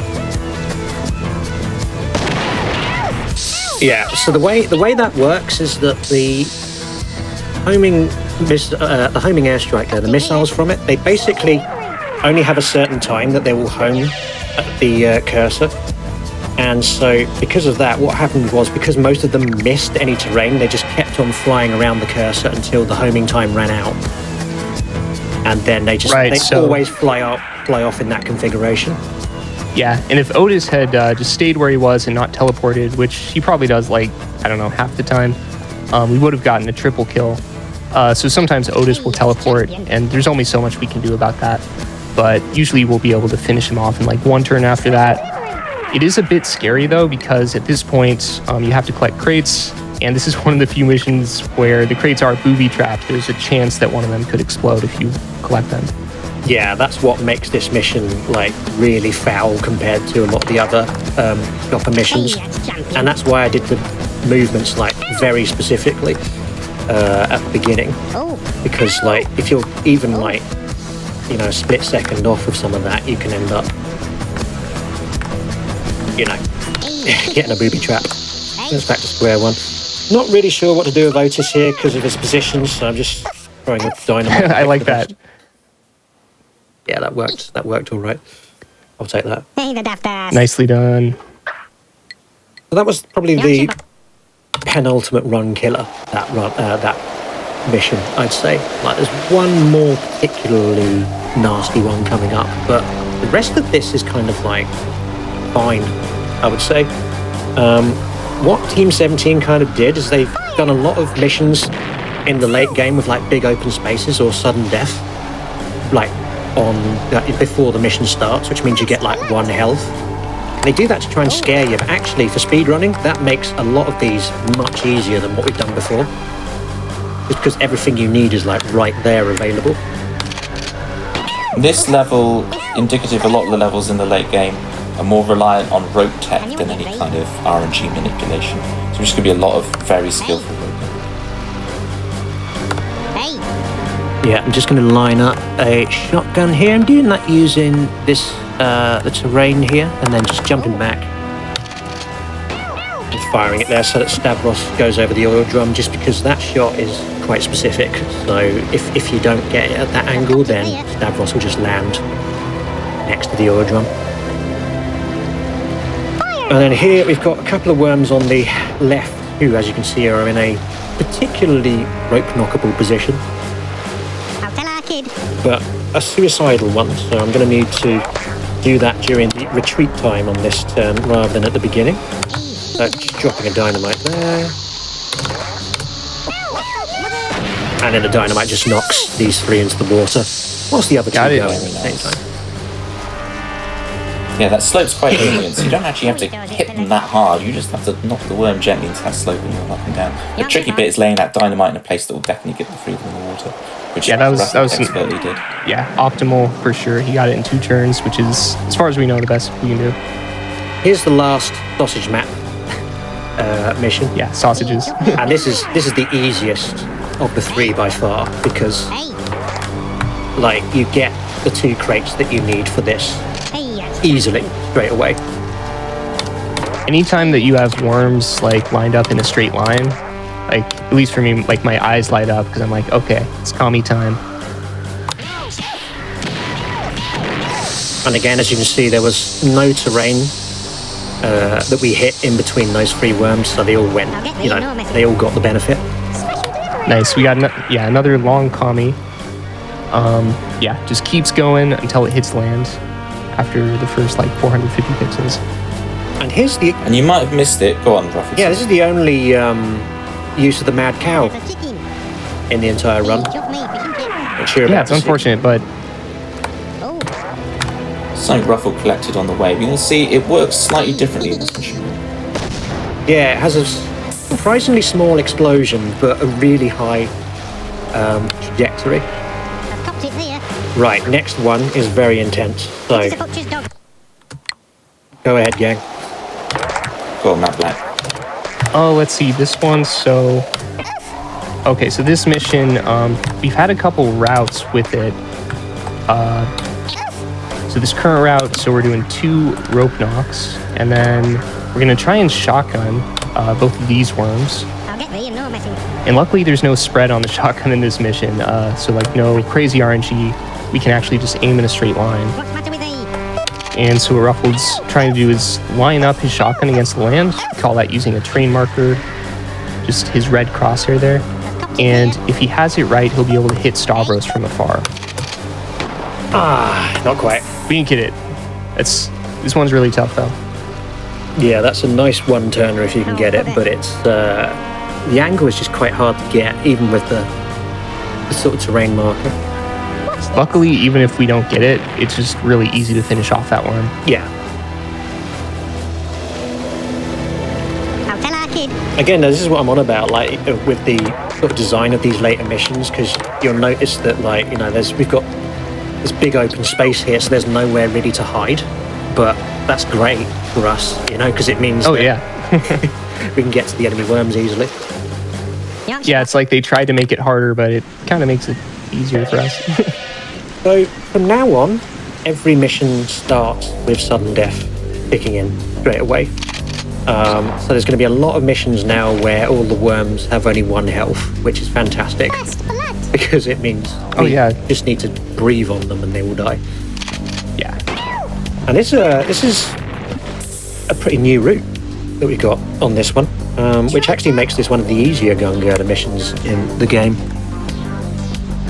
Yeah, so Ruffled is aiming to like a precise position with Uzi, and this is one of those things, the RNG spread of the Uzi, like we actually know it beforehand as long as he does that angle, and the time span for that shot is for some reason really generous. You probably have like 5 or 10 seconds where the angle, the spread is not going to change, and I'm not sure why.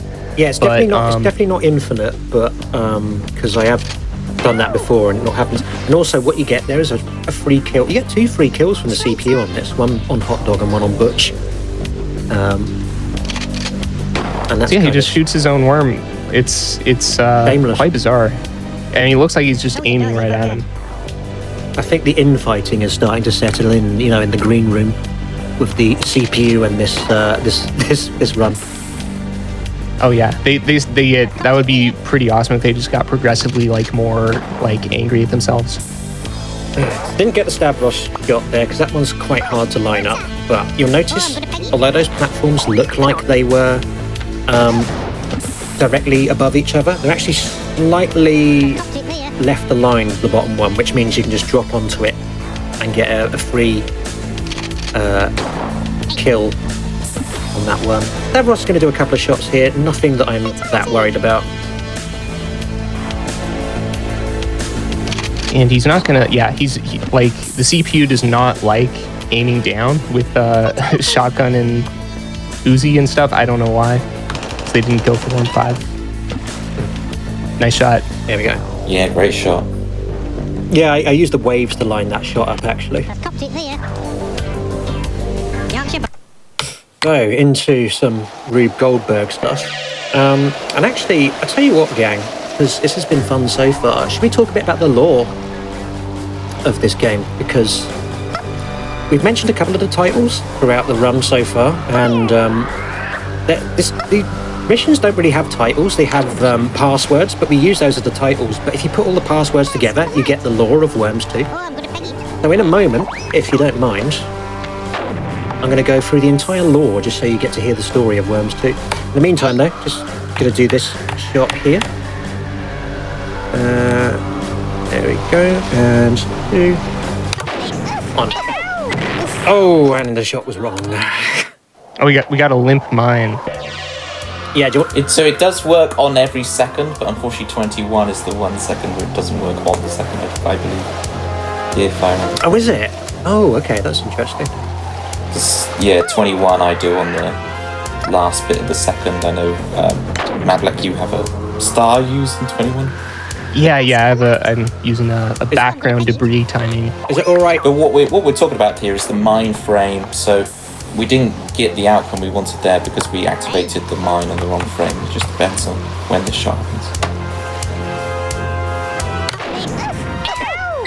Okay, that's better. Got it. Beautiful. Alright. So, Alright, gather around for story time. yes, we got a lot of time to kill here while this kill happens. So, this is the story of Worms 2. Once upon a time, there were some small worms who got very, very annoyed and decided to go to arms in order to wipe out their vicious enemy counterparts. they developed some really cool weapons such as banana bombs and magic bullets. They trained all night and every day so they would become proficient in their wormly ways. Sometimes they would shoot grannies just for fun and laugh about it in the evening time. We apologise on behalf of all the territories that we went into the trouble of translating Worms 2 into, but we didn't have time to translate these passwords. Not that they need to be done. We suppose that you are really expecting to see a wonderful cheat mode when finished the missions. And you are right. That was it. That was every password in the game recited in one go. Nicely recited.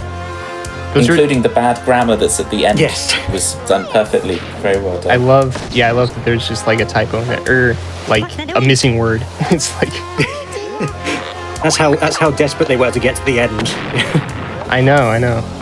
So here we're going to do a shot that looks very scary. You notice we got a self-kill from Stavros there as well. But this shot here, this grenade, looks very scary to the outside eye, but fortunately we can walk fast enough just to get out of the explosion's way. And then this results in a manipulation on Zorky, who doesn't have much they can do, so they just fire a shot at the cave and be like, hey, well, I'm helping. And then the mine follows them and say, you're not really, are you? Sort out your life choices. another CPU self comes out of his head. Yeah, right. he's This is my magnum opus. This is, I think, the best strat I found in the game, and it's another big. Oh yeah, this is next level Rube Goldberging. Just like a single turn, Ruffled fires a bazooka at the ground. He just jumps forward, fires a bazooka. This is going to trigger the death of every worm on our little America worm hill here. With the possible exception of Butch, let's see what happens here. Okay, we're fine. Very occasionally, Awesome. there's something that we call Baked Alaska, whereby, because of the mine detection, the frame detection on the mine, then sometimes you will set that mine off and it will ruin this mission as a one-turner. But if that happens, it's still a pretty easy cleanup because Butch just teleports on his first turn, so... It's very rare. I think it's like one frame that will happen on, but... It's also strange that there's 2 America maps. I don't know why. Again, this one's easier. Yeah, true. One's called Decided To, one's called Expecting To, so they have similar names at either end of the... I don't know if that was intentional by Team 17 or not. Okay, so I'd say this is the last real run killer. This mission. It's the final shopper mission in the game. And so, Mablak, I think this is another one of your masterworks, so... Yeah, so this is mission 42, See a Wonderful. It's a shopper mission, so a crate falls every turn. And we do have rope, again.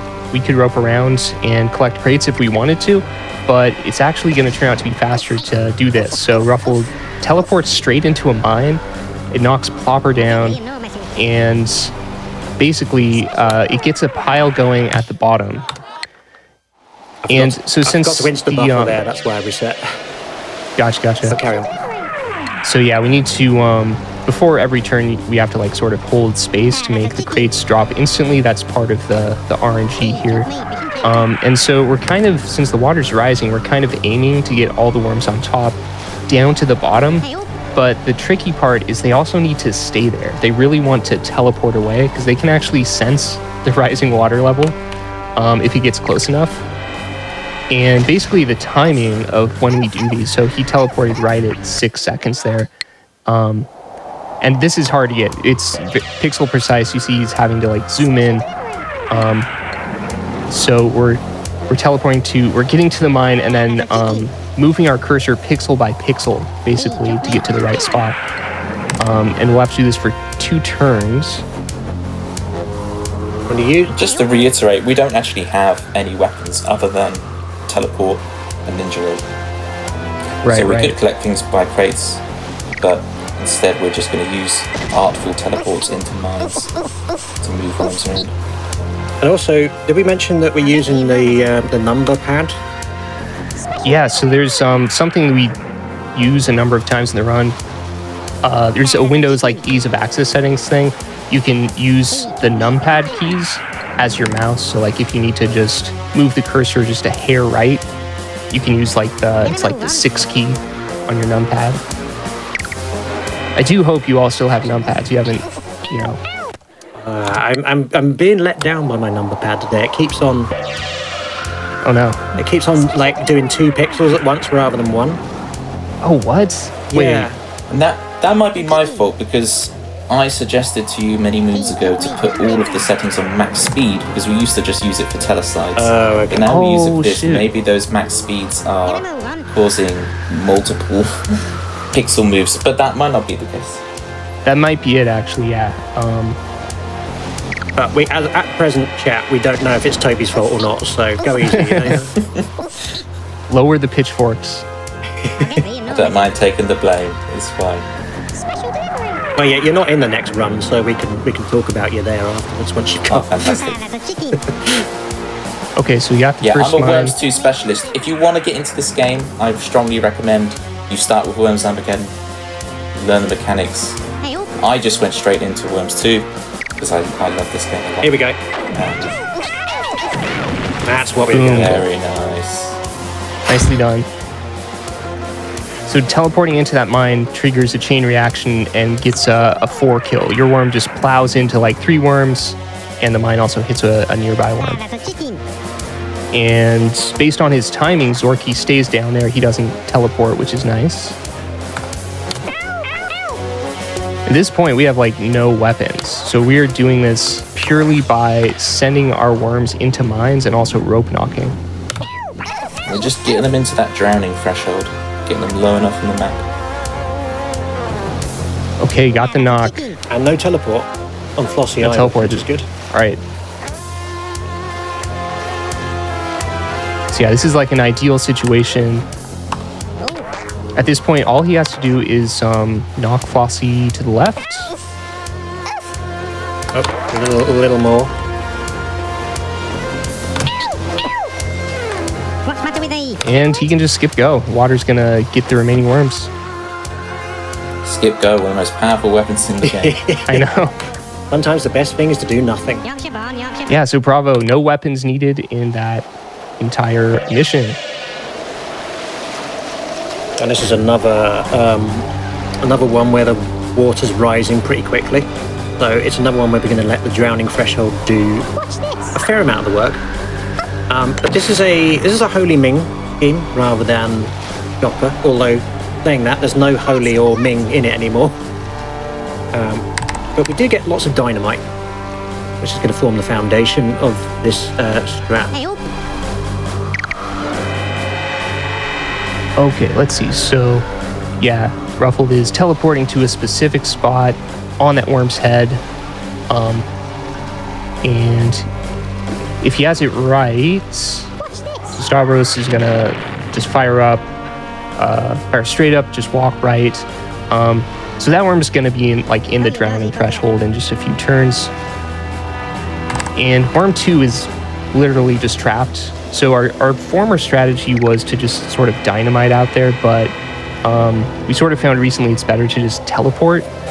And this is going to set up a move you'll see in just like 2 turns. Yeah, this level used to play out a lot more like just a traditional Worms match. It looked very similar.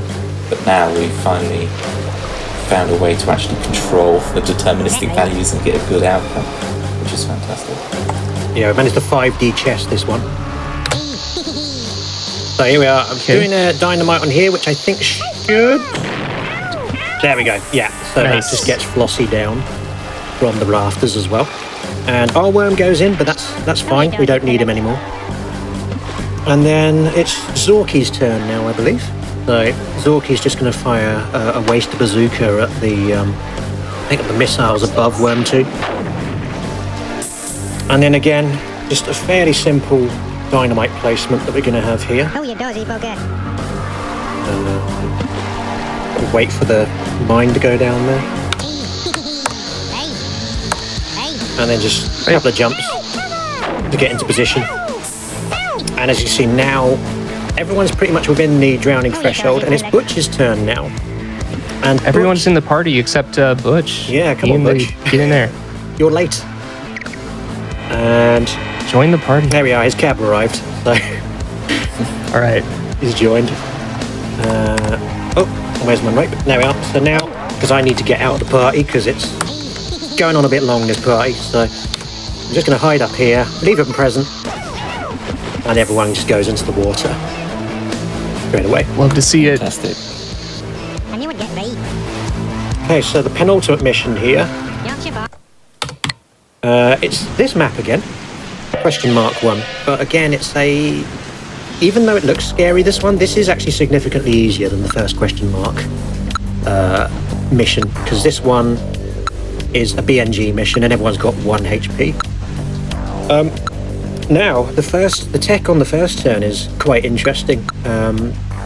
So should we talk about that? Sure, yeah. So the it's pretty strange. Another, just inexplicable RNG manips here, but he has to press tab 9 times, so cycle through his worms 9 times. Does a little jumping routine to get in position, and if he does all this correctly, he's going to send his worm to the right. Hopefully, we get a quintuple kill. You got it, nice. Oh, very nice. That one is Ruffle really hard to found get. that shot, and it's really good. I found that shot, Yeah. but it was.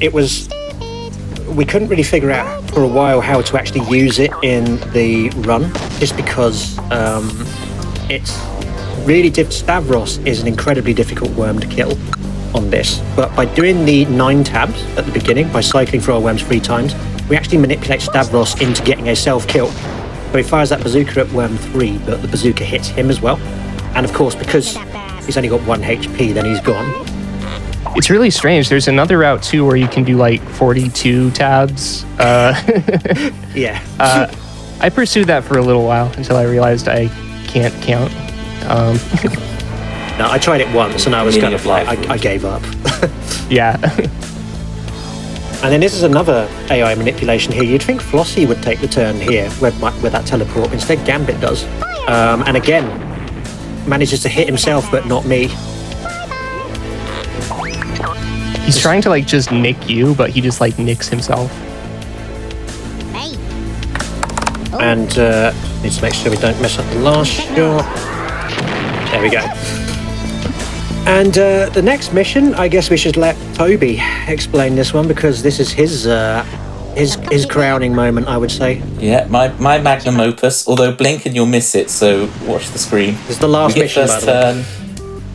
turn. We're going to use the Uzi, and again we can do a specific angle, and we'll always get the same combination. Big fireworks, all the worms die, you jump not, and that's it. Yeah. And time is See it. when the congratulations screen comes up, which is now. Woohoo! So there we are. That All was right. all 45. Well done, All Ruffles. 45 missions in the game. Thank you very much. Yeah, that is a hell of a run to learn that one. It's probably the most tech-heavy run I've ever learned. I mean, I've only been speedrunning for a couple of years, but like this is the one by far. But yeah, it's a lot of fun, this run, and lots of great sort of set pieces in it. Toby, this is where you leave us, I think. So do you want to give a Yes. quick shout out to yourself before you go? Yeah, I'm Toby Trigger. Come join us on the Worms Speedrunning Discord. Come join us on the Worms 2 Discord if you specifically like Worms 2. It's fantastic. There's lots of progress being made with the game working on Windows 10 now. The LAN mode's finally working. And the speedrun, as you can see, has been developed massively over the 8 months we've been doing this. So thank you, Ruffled. Thank you, Mablack, for doing this with me. It's been ultra fun. And Yeah, man. Thanks for coming. Thanks for having and me. twitch.tv/Toby Trigger as well, if you want to see him do his runs. Over to you, Amber. Thank you so much. You basically did my job for me right there in Sorry. asking Toby to plug himself. But also, don't forget to plug yourselves. I know that y'all have another run to do, but if you are going to not watch this next run, which that'd be a mistake. This next run is also going to be really awesome. Check out twitch.tv/ruffledbricks and twitch.tv/moblack as well. Incredible commentary, incredible runs. And Mablack has And a 1 where the L should be In Oh, It's an unfortunate, yeah. I've been It's clicking the wrong one. oh no, it's yeah. I'm gonna maybe I should ask that other Matt Black. There They we can go. he used to be called Sir Mad Black, and then his pride got the better of him. yeah. It's like yeah.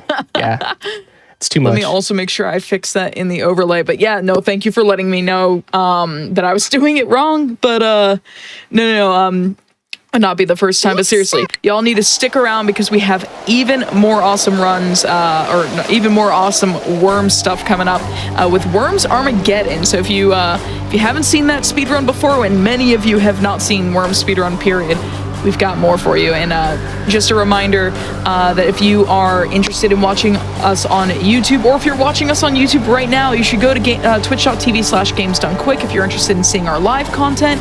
We start weeknights at 7 p.m. Eastern and weekends at 1 p.m. Eastern. And also, if you want to check us out over on Instagram, check out @GamesDoneQuick on Instagram, and you'll get bite-sized clips from our hotfix shows. And you get to see what happens at the events. Really cool stuff. And we will be right back after this break. Hello everyone, welcome back to episode 35 of Never Before Seen. My name is AmberCyprian, I'm your host tonight. We're going to bring you one more speedrun of a game that has never before been seen in a mainline GDQ event. As always, if you happen to speedrun a game or category that has never been in an AGDQ, SGDQ, or GDQx event, the letter X is just impossible for me to say tonight.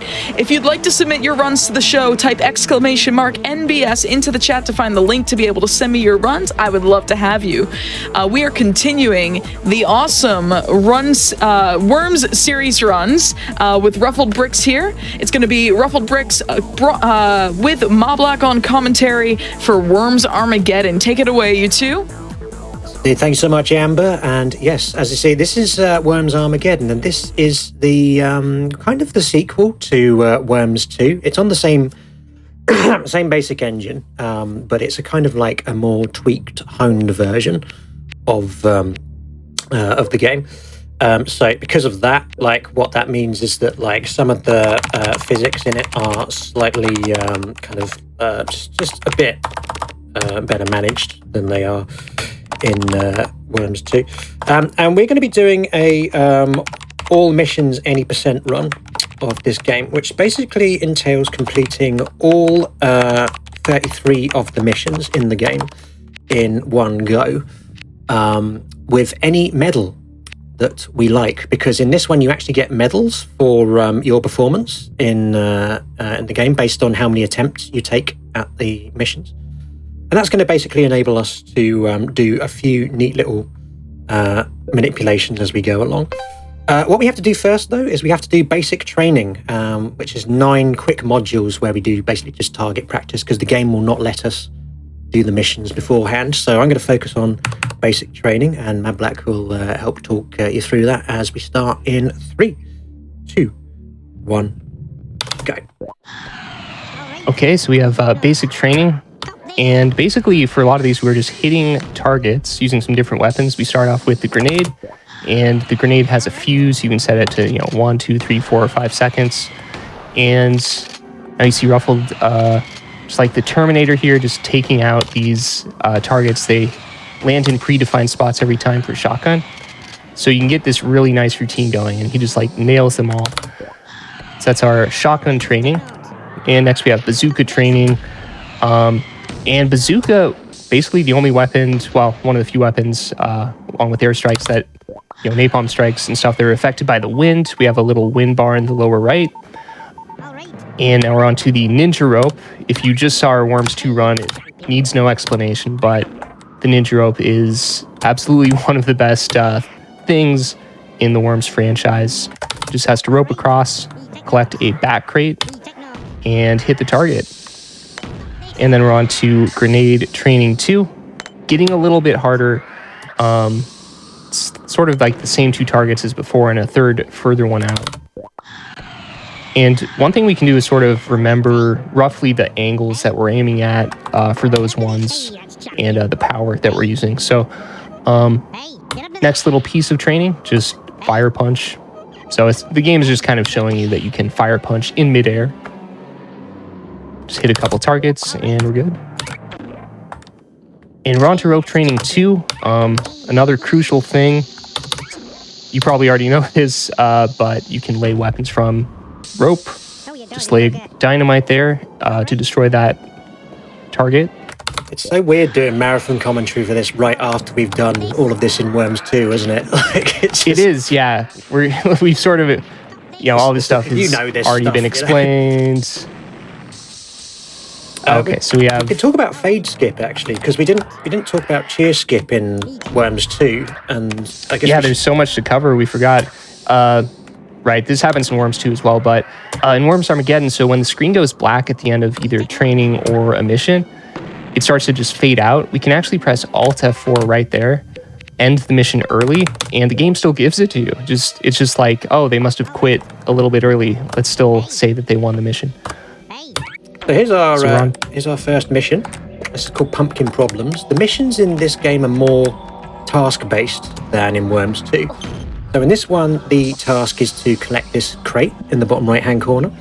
What I'm doing there is I'm just using the ninja rope to fling myself onto that rightmost mine there, and that just creates a little gate so that we can just get through to this fairly quickly. You can do this mission in one turn as well by just going around, but that's kind of like the sort of the cozy version that I enjoy doing.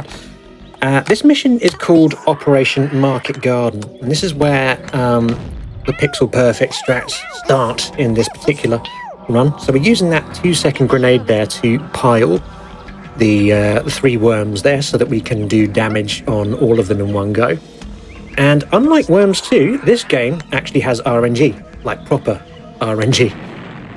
So because of that, these shots that we're getting from the enemy here, we don't necessarily know what we're going to get from them until they do them. So they've actually caused a little bit of a problem with that watering can there, which I'll talk about in a moment. But what I did there was I bounced a grenade onto the 3 worms there, and that just knocked them through the watering can so that they hit that mine there and took damage.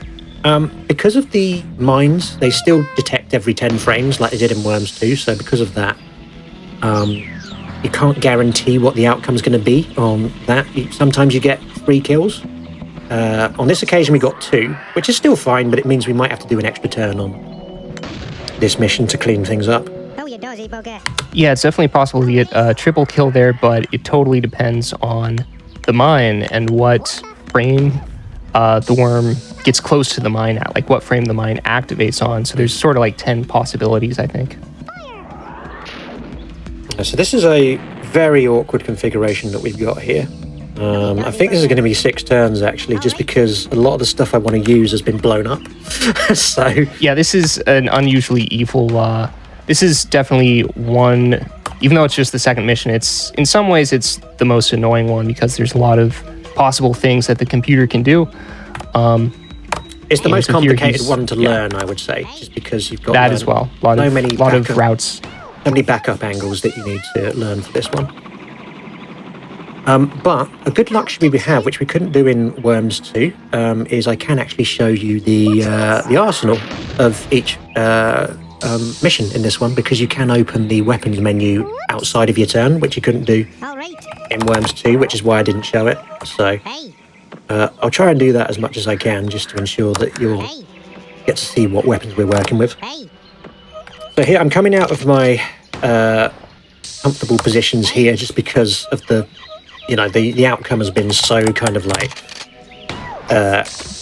off from what's optimum in this, that I'm having to kind of use shotguns basically to kill off the remaining worms here. Yeah, I guess if everything like goes well, helps us out. Nice. Yeah, that's the CPU levels is still a thing in this. You'll notice there's a little telly symbol next to the enemy team health gauge, and that tells you what CPU level they are. And that was CPU 2.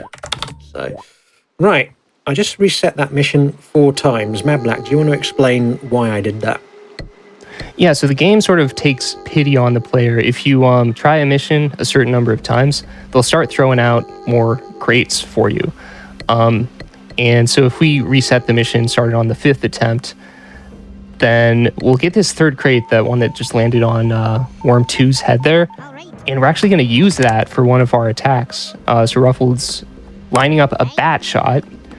So he's going to bat Captain into those 2 other worms, getting a triple kill. Very nice. I'd say that's a home run right there. It is. I should say that the aim for most of the missions, if I don't mention it, then basically the aim is just to kill all the enemy worms, same as Worms 2. But as I say, there's kind of variants of what you have to do in the missions in this.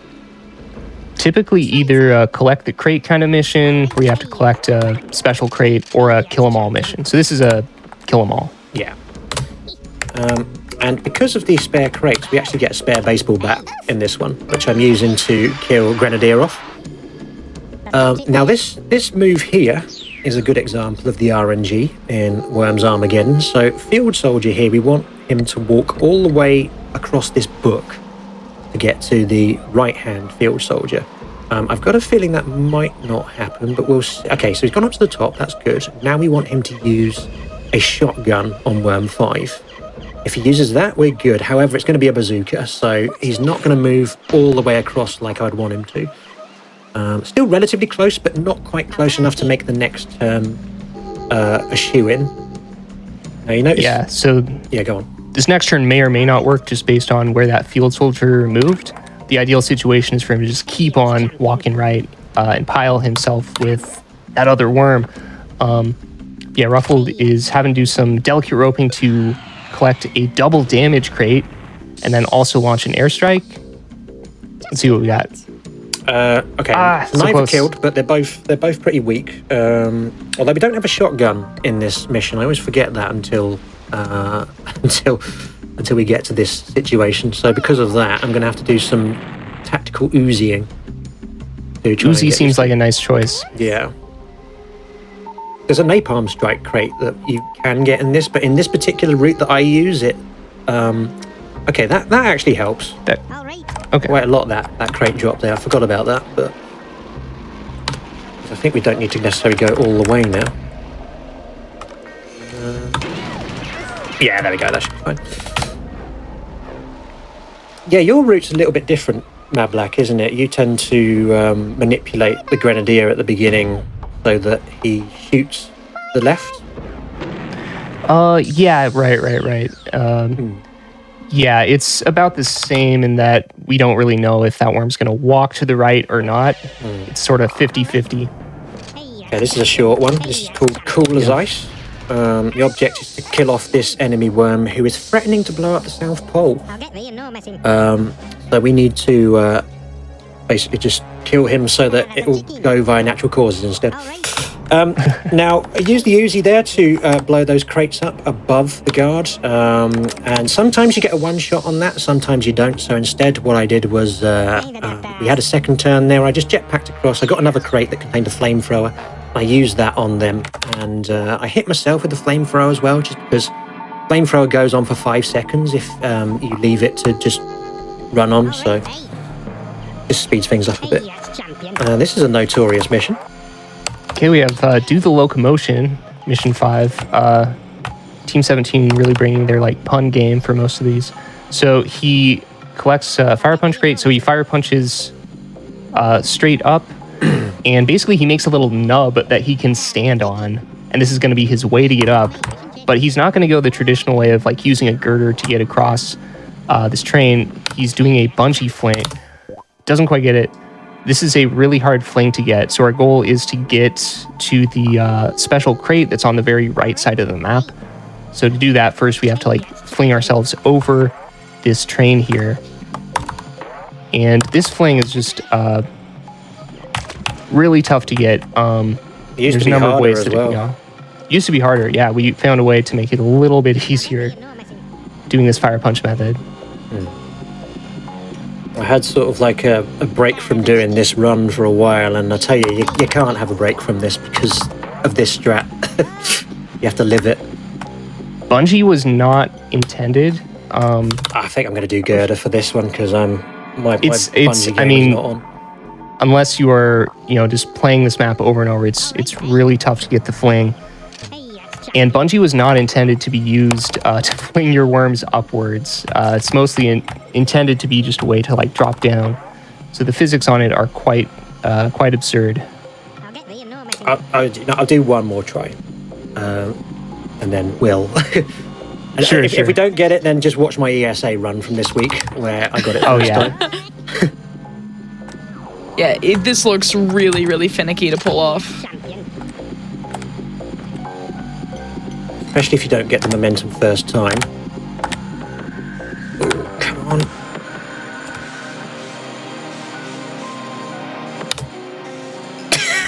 That's the best fling you're getting out of me today, I'm afraid.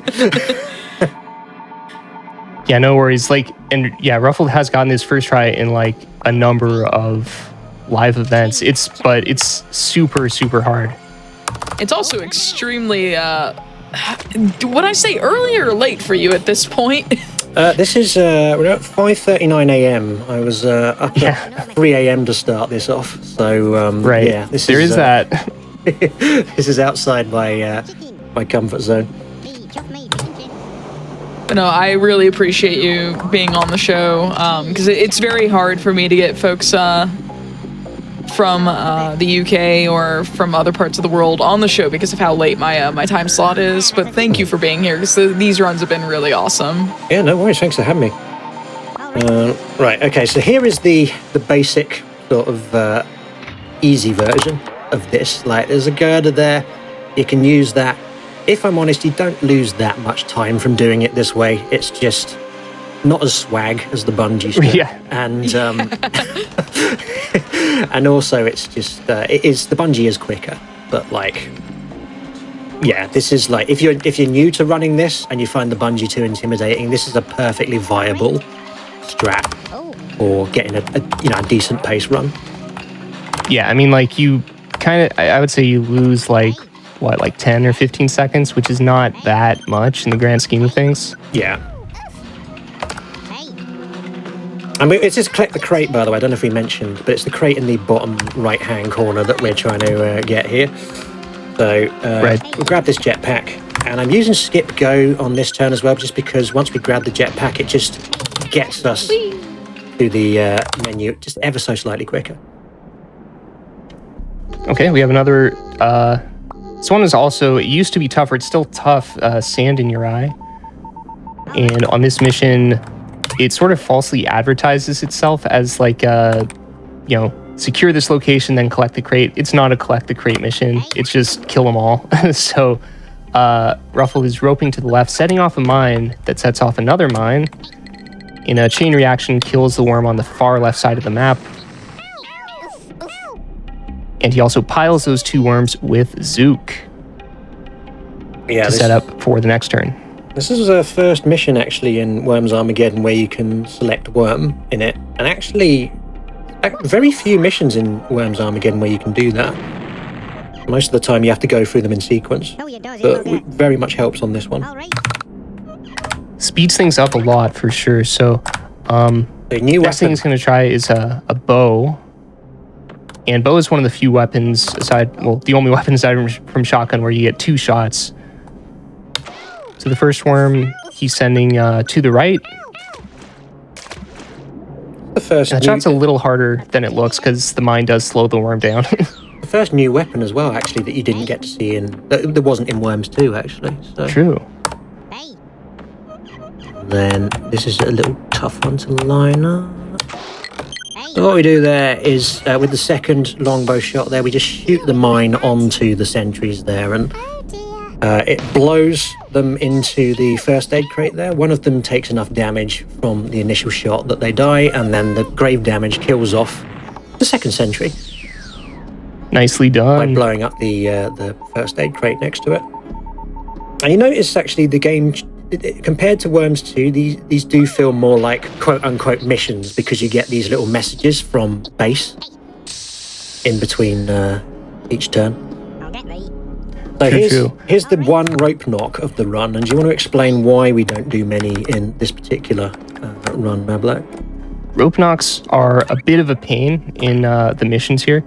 You're not actually able to knock into the worms until your retreat time is up. So until those 3 seconds have passed on that grenade fuse there, he can't actually hit the worm. So he timed that perfectly to knock into the worm after his retreat time was up. And nicely done. That's not easy to do. Okay, so we're on to not mushroom out there. But there is, look. Yes, I mean, there is kind of a lot of, there's quite a high ceiling on this map. I keep doing that joke, so- and I think people keep assuming I just don't get the pun. Yeah. I'm too meta for my own good. This is another collect the crate mission. I've cheesed this one slightly by resetting it once. But Matt Black, if you want to kind of explain how... So our goal is to just collect the crate on the far right side of the map. We basically just have rope and a girder pack. There is a nice crate in the center of the map that has a teleporter in it. So he just grabs it, teleports to the crate that we need to get to. There's also a one-turn way of doing that if you rope extremely fast and do it in one turn, but it does not save a whole lot of time. Okay, so we're on to the next mission, Big Shots. Big Frog. Big Frog. I'm not sure what what is the pun here? I don't know. But Big Shot. So we have a bow, and that's going to allow us to get a double kill on turn 1. And bow only does like 15 damage. So luckily there's 2 mines that we can send these worms into. Yeah. The first jump on this is quite hard to get to onto that purple mushroom. Yeah, it's one of 2, I guess what we call sub-pixel specific platforming bits in this run, whereby you have to be standing on the right sub-pixel on like a pixel in order to be able to ascend. There's another one coming up later which we have a more kind of defined jumping routine to line up. But this next turn is interesting. So I positioned Worm 1 here in order to manipulate the sentry. This sentry is now going to walk up onto the frog's eye. He's going to fire an Uzi through the other frog's eye, for the frog's other eye rather. So rip depth perception. But there's noticed the sentry is now standing next to a mine. And that's very important for getting a double kill on this turn. Because what I'm going to do is we're going to set that mine off, if the mine will recognize me.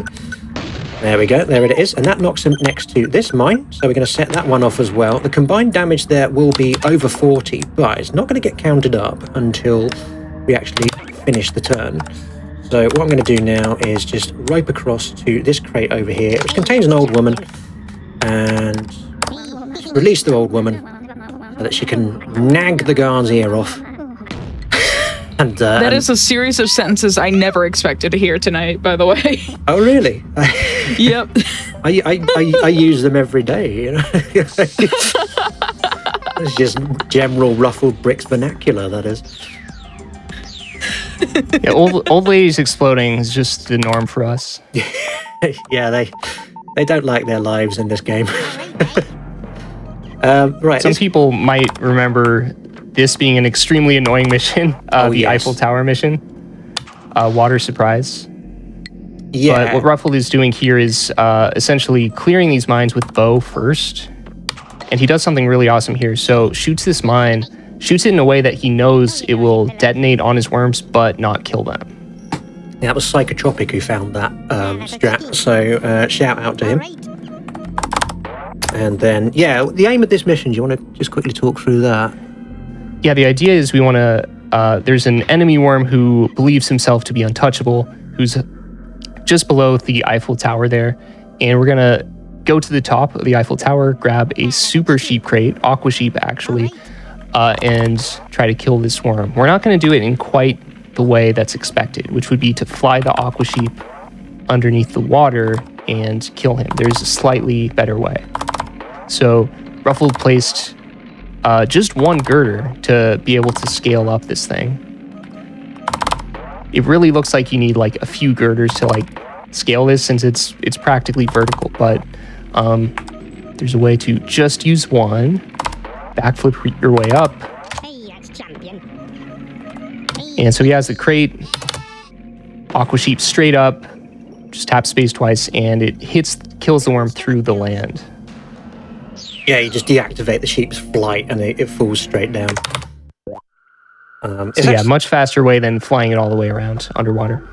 Now this is a pretty quick one if all things go well. One's called Jurassic Worm. What I'm going to do here is we're going to grab this crate which contains a mole bomb. This is a kill the leader mission, by the way. We only have to kill one worm, which is the captain, underneath the dinosaur's legs. So what I've done there, I sent this mole bomb down in order to dig a tunnel. And then I set a mine off up the top of the dinosaur there, which knocked the adjacent mine down the tunnel as the mole was going down. That just then blows up when it hits the captain. All of the enemy worms surrender as a result of our superior skills. Nicely done. All right. Hey, The next map, Chemical Warfare. Ruffled has to restart once just to get a dynamite crate at the start. And this one's pretty tricky. So like all the worms are in these sort of difficult to hit spots, and the terrain is actually, you can't destroy it, so it's not destructible. It's what would we call indie terrain, indestructible terrain. So the worms are on these really annoying locations where you can't really do much damage to them. And sort of the intended way to solve this mission is to use skunk, poison the worms, and then slowly take them out. But we're doing a slightly different way. We're sort of taking out 1 or 2 worms each turn. So the first turn he takes a worm out with the Dragon Ball, stands to the right. If you see that worm on the right edge of the map, that worm sort of acts as bait on this turn. So this worm calls an airstrike to kill him, which is great because if that worm wasn't there, he might kill the worm on the far left that we need. hey, just me. So the worm successfully did its job as bait, which is sort of what worms are supposed to do. I was just frantically showing the skunk weapon there, just in case when you said you have to use skunk that people thought something different. So Oh yeah. they're cool weapon skunks, like, but they have no use in any speedruns because there's a deathmatch speedrun of Worms Armageddon as well, which is basically just doing random maps, kind of similar to Worms 2's campaign mode, but No, you does it. and you get the skunk in every mission in there, and you never use it just because it's poisoning the enemy worms just takes so much longer than anything else you can really do. Yeah, it's a very slow method of death. So yeah. And Yes. Ruffled's getting to a really precise spot here on his retreat there. Kills a worm, retreats there. And the idea is to manipulate this worm going right now to walk right. And he got it. So he's going to call an airstrike and walk right. Okay, I thought we might didn't get the self-kill there. Sometimes that airstrike can actually kill the field soldier off there, but it's pretty rare. Like, I think we're talking less than 5%. And the goal of that manip, getting that major worm to walk right, was that Dyna there. So he can kill 2 worms with 1 stone there. Yeah, and did we talk about the fact that we reset the mission once as well in order to get that? Yeah, to get that Dyna crate. Yep. Yeah, because that's if there's like an all gold run for this game as well for the missions where you are not allowed to do those resets, and some of the strats in those are quite different. This one in particular. Yeah, there's a pretty different strat. Just using minigun here to finish him off. Lots of ways to kill that last worm. Minigun's usually like the safest because it does up to 100 damage if you just, hit every bullet. Yeah, that weapon's in Worms 2 as well, but we don't really get to see it during the speed run. So this is No Substitute, and here's the first appearance of the Holy Hand Grenade in the game. And this is, I think, one of the cooler strats in the game, this one. So what we do here, dropping this Holy Hand Grenade in place, doing a couple of jumps here just to line my worm up, and then the Holy Hand Grenade launches Worm 1 into Field Soldier here, and then it knocks the artillery next to the Field Soldier on top of the palm tree as well. And because artillery takes a fatal amount of damage, the grave damage from artillery is now going to knock Field Soldier off the island. So, lovely little Holy Trinity, I like to call that move there. Oh, nice. Yeah. I haven't heard that before. That's perfect. If I can't find strats, then I figure I might as well find names for them. Yeah. Okay, so a little bit of flame on the Field Soldier up there. Sometimes you can actually get a self-kill from them there, but that hasn't happened on this occasion. So what we're going to do is we're just going to shotgun the Field Soldier off the palm tree into the water. Then we're going to get over to the Major. It looks like we're going to drown here, but actually the water isn't quite that high yet, so even though it has been rising, what we're going to do is just jump onto that barely visible bit of land there and just keep jumping until we land here. and then use the second shot to get the major in. And that's a pretty cozy two-turner, that one. Occasionally RNG can conspire against you on that, but generally that one's pretty consistent. Yeah, that one went super smooth. Next one, who left the floodgates open? And the water's going to be rising constantly on this one. So Ruffled has to sort of quickly select Worm here. And he does a precise series of jumps. So see how he is able to backflip up onto this green barrel. Really hard to do unless you do it in a precise way. And he's firing a 3-second max bounce grenade. So you have a max bounce setting. It can kind of just help you get a different trajectory for your grenade. We don't use it like that much, but knocks that worm down, sends a mine there. So basically we have 3 worms in the lower right now. And with the water rise, the idea is they're going to get taken care of. Yeah, this is a real mission of two halves, this one. Like, the first 3 turns are pretty much scripted. They go the same way all the time. But then when we get to dealing with these secret agents on the left, there's a lot of RNG in the second half, so there's a lot of YOLOing. The left 2 worms are just sort of completely hidden away. So yeah, that's like the improv half of this mission for sure. And also, but those right worms all drown, and we can just bat this worm next turn. Yeah, and we use the girder to get up there just because the ninja rope isn't available until turn 4. Okay, so secret agent just skip go. That's actually not a bad outcome at all. Sometimes he can teleport, and that's awful. It's scary. Sometimes it works out, but sometimes it's like you can't quite get him into the water. There are positions on the right that, in particular, they can teleport to that are just really awful to deal with. Yeah, definitely. So now, secret agent here, we want him to blow a hole through these cables so that Worm 2 can get through, and I think it's going to happen because we got a right wind, so there we go. And secret agent has been piled down there as well. That doesn't happen too often. That's pretty rare. I'm not sure how best to deal with this, because there is a grenade you can do on this, which I never seem to really get right. So I'm probably going to minigun them, I think. Because we might get like a one-shot. Where's the minigun? There it is.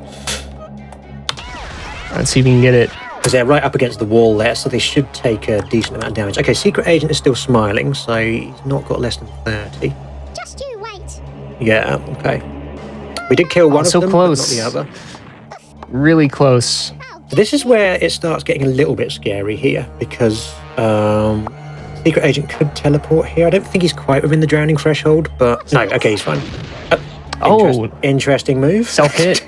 Hey, nice. This is actually a really, really good outcome. Yeah, this is glorious. This is probably one of the best possible configurations you can get of that mission. Yeah, I mean,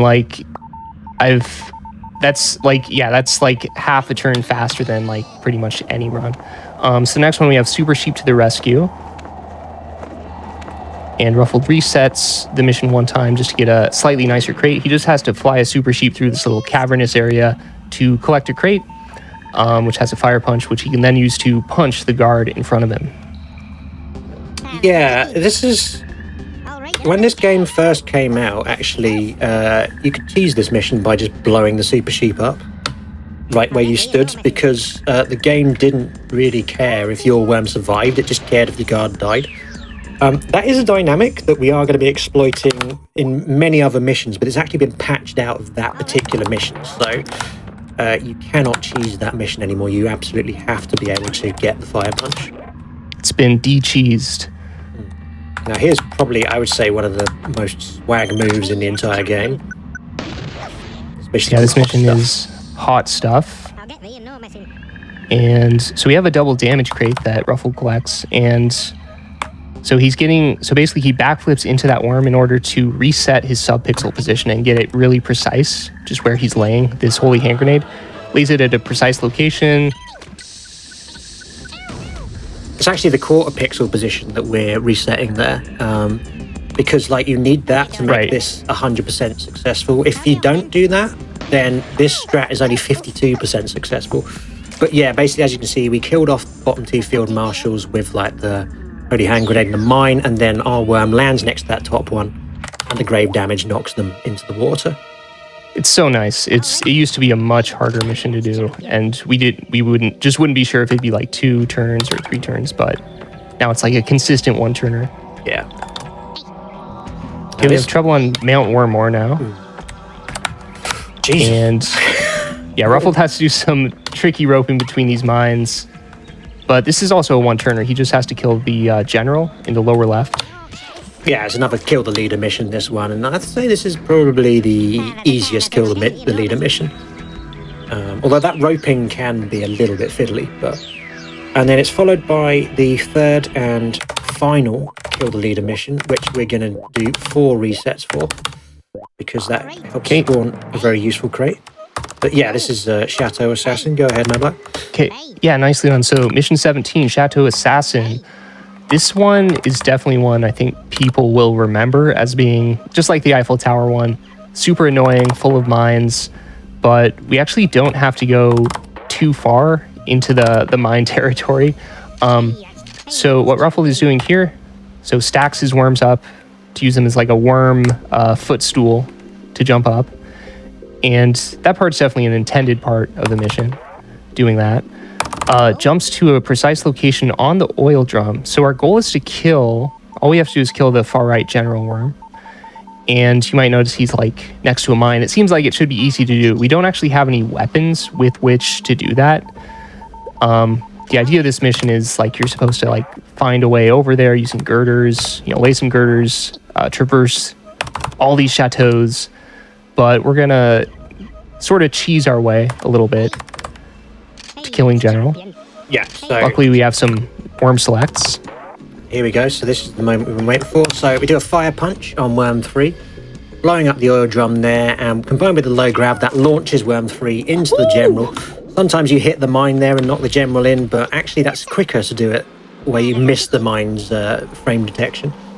As you can see, the other worm gives up because... it's like it's too much. Yeah, too impressive. They're kind of like, what else have they got? I just Nicely want to say done. that was a beautiful cacophony of nonsense to get that working. It's, yeah, how did you find that, Stratman Black? I don't know. Yeah. Was that one of yours, We had actually? Yeah. We had a tougher version of that like only worked half the time. Yes. I remember that one. And then I was like, oh wait, we can just like stand directly in this one spot on the barrel. This mission's Yeah, got no, some... I just Sorry, this mission's got some plot to yeah. it. Agent Dennis. Agent Dennis. Yeah. So yeah, I could just read the description. Agent Dennis has been ambushed. The enemy knows his location and have detached a small task force to eliminate him. Although our agent is a monster of a worm and a fine specimen too, he's not too well endowed in the brains department. Use all of your cunning and guile to see this one through to the end and bring him back alive. So, presumably, you are Agent Dennis? Yeah. We don't... Yeah. That's how it's happened. Also, apparently, it's a reference to some dev who used to work for Team 17, John Dennis. I'm just saying that so that Charles doesn't berate me for not mentioning it again. But, Yeah, the trivia. We need that trivia. You've got to have the trivia. And as you can see, this mission takes place in the Team 17 offices as well in Wakefield. But basically, this one, yeah, you have a huge selection of weapons. You have the most weapons out of any of the missions you do here. But it's kind of like the one thing you don't have is many ninja ropes. You only got one, and so we did a lot of long distance kind of shots there to deal with them. Like we did a napalm strike to deal with these worms over here, and then a specific homing missile there just to ensure we got the 2 worms on the right. And now we're going to do. So we talked about cluster trick. Now you're going to witness banana trick. So you know the banana bomb? Well, it works the same way as the clusters. So if you just throw the banana underneath your worm's bottom while they're standing on the lowest pixel of a worm, you get some huge damage rolls from it. And you notice we've actually killed off Agent Dennis at the end of this mission, and the game does not care. But I guess he was just expendable. yeah, exactly. It was just the principle of it they cared about. Right. It was a decoy. Yeah, so this one has the Horny nuke. yeah, very bizarre title, very bizarre map. But this, I guess, this is probably the closest to what you would call a shopper mission in this game, because you don't start with any real weapons. here, but you can get them all from these crates using some choice roping. So I'm just going to focus on these grenadiers. Grab a few weapons that we need, including a banana bomb, which has been a source of trouble for us, but it will allow us to get like a really huge kill. So basically on his first turn, Ruffle piled all those worms together, and yeah, you can probably guess where we're going to use the banana bomb. But over here, we're also going for a pile. Piling is a huge part of just efficiently killing worms, just getting them close together, so that instead of killing them in like 3 turns, you can kill them in like 2 turns. Sniper has dodged his fellow worm, so... Yeah, that grenade was supposed to knock the right-hand sniper into the left-hand... Well, freak situation. Let's just carry on. I'm sort of thinking, should I reset this? But like, no, I'm kind of interested to see how I get out of it. So... Yeah, I'm also interested. This is, yeah. I don't want to be cliche, but that never happens. It never happened. Genuinely, that bazooka on the grenadier is uncharted territory for this run. I've never seen that before. I don't think Mad Black's seen it. I don't think so. I think if you... I'm interested to see how the Holy will work, if it'll shoot the grenadier in there.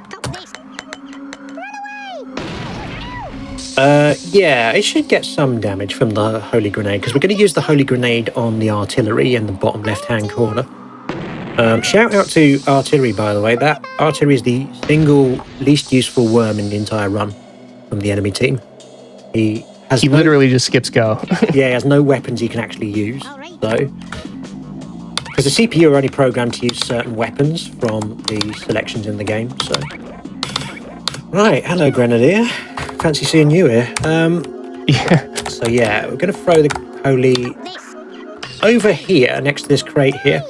We should talk about the crate that's below, because that's, again, like sand in your eye, that's a crate that you are supposed to get as part of the mission briefing. But actually, it doesn't trigger the end of the mission.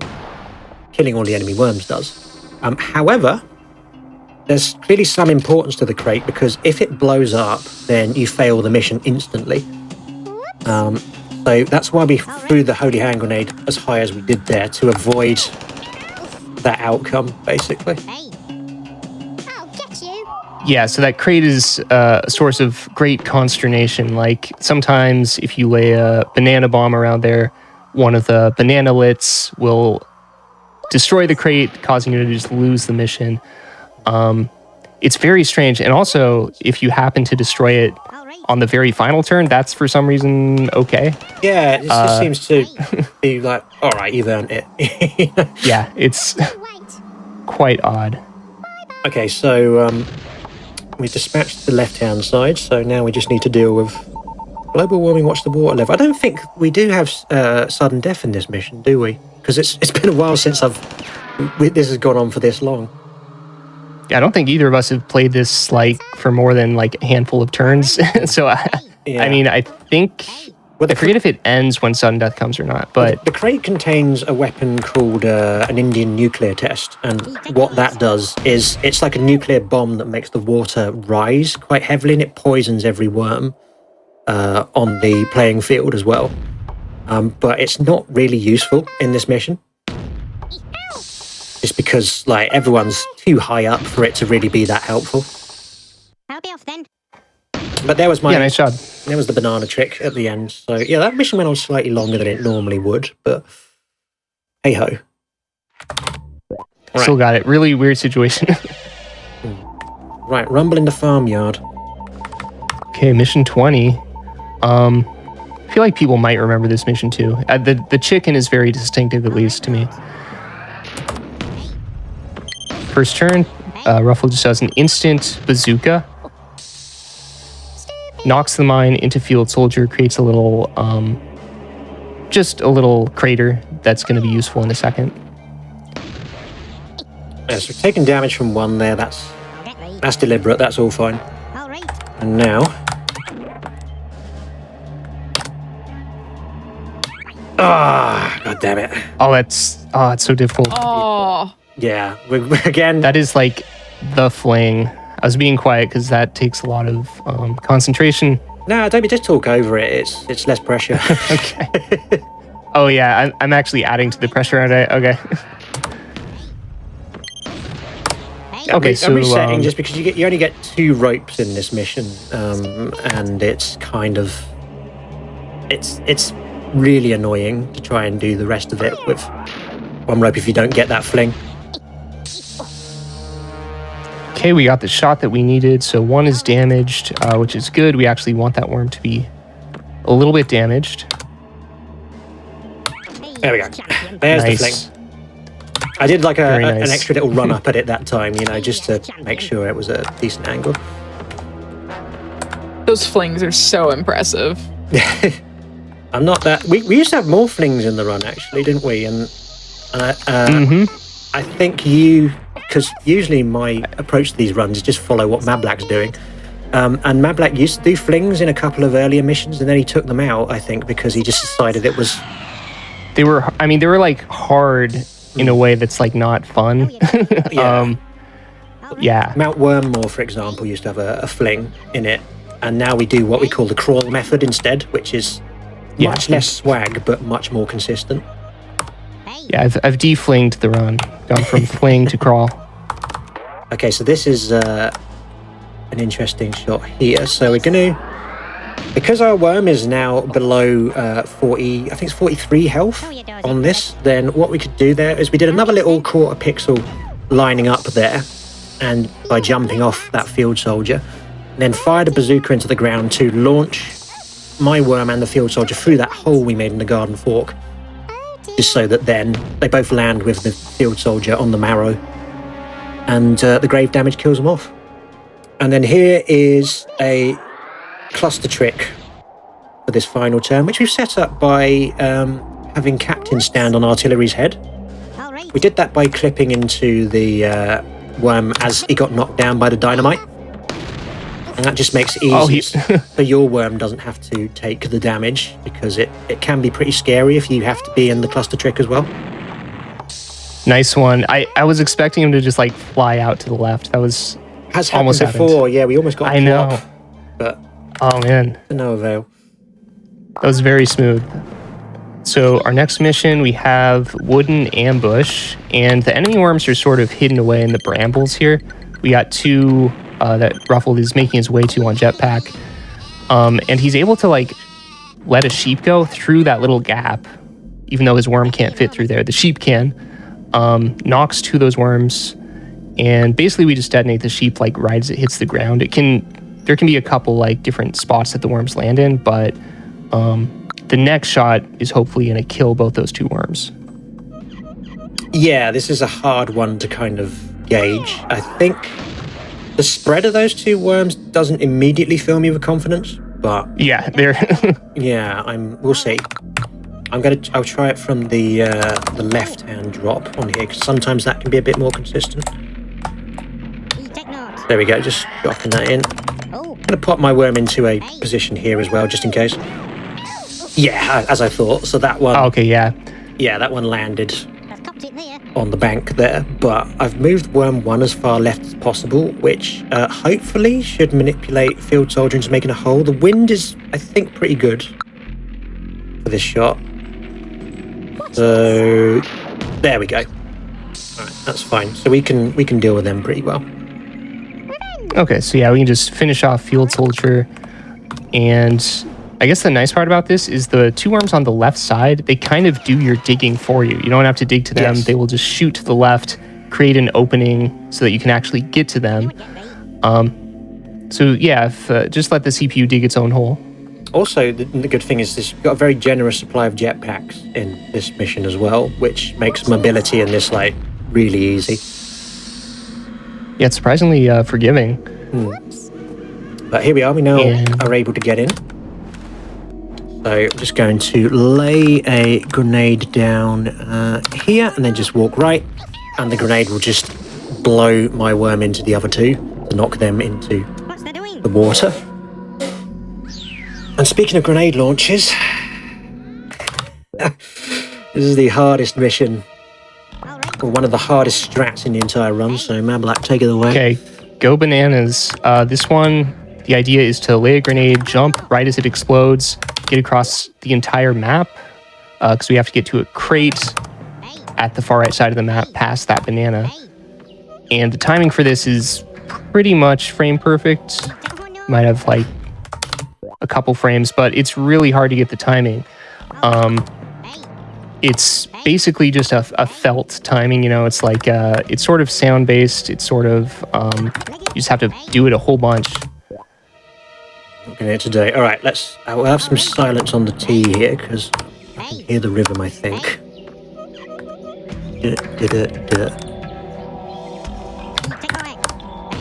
There we go. That's it. Awesome. Yeah, that one is an annoying strat because you only get 5 attempts at it, really. Because after that, the game starts plonking a double damage crate on the on top of the grapes there, which you cannot avoid. So if you try and do that strat whilst in double damage mode, then you basically just turn your worm into a smoothie. Yeah. Nicely done, though. That felt like sort of like the maximum distance jump, which is always nice to get. And then here it's a grab the crate mission, so we're just doing this. And a little recent addition to the run here is we've figured out the exact position there where you can land on the side of the fruit bowl without dying, and that just makes it slightly quicker at the end. Yeah, nicely done. I still can't get that. I'm still falling into the water at the end. So let's see. This mission, okay, 23, so the drop zone. This one, we have all the enemy worms just on these little islands to the left, and we have to shoot them with just shotgun. And Ruffled resets the mission 4 times just to be able to get that shotgun crate, otherwise it doesn't drop. And so the goal there, shoot one of the worms. Ideally, it shoots itself into the other worm. Okay, nice. So we got the triple on that one? Quadruple. Oh, you got the quad. Okay, Yeah. I looked away for a second. So, yeah, so he shot the first worm. It knocked into the other one. And yeah, that's frame. that first shot you actually have to time it so that the mine detonates at the right frame. Because once again, the mines only detect the worm once every 10 frames. So basically, the timing of the shot matters. And if you basically just time it on the whole second, that's sort of our timing. Yeah, it's not frame perfect. I think there's apparently like a 7-frame window for it, but still you can mess it up if you're not careful. And Ruffled is using some terrain markers, his crosshair against the land, to hit these worms that are just like way far away. So that was like a totally optimum mission. Also, that's not how you're supposed to do that mission at all. You're supposed to float your worms down and use suicide bombers to kill them off, but that's long. That would take, yeah. That's the normal way to do that mission. I'm sure it takes like 6 to 10 minutes. I'm not sure. Like a 6-turn. It's like a 5-turner because you can use the fire punch to sort of get a double kill, but like, yeah, it's not. So this mission, Countdown to Armageddon, has quite a bit of plot to it. The main plot is that the game keeps on trying to mess me about by knocking that major out of position every single time I do it recently. There's like an optimum position with that major where he's much easier to deal with, but the game has not let me have it for like a few weeks now. It's really weird, yeah. Sometimes it just, like the bad RNG just like stays for some reason.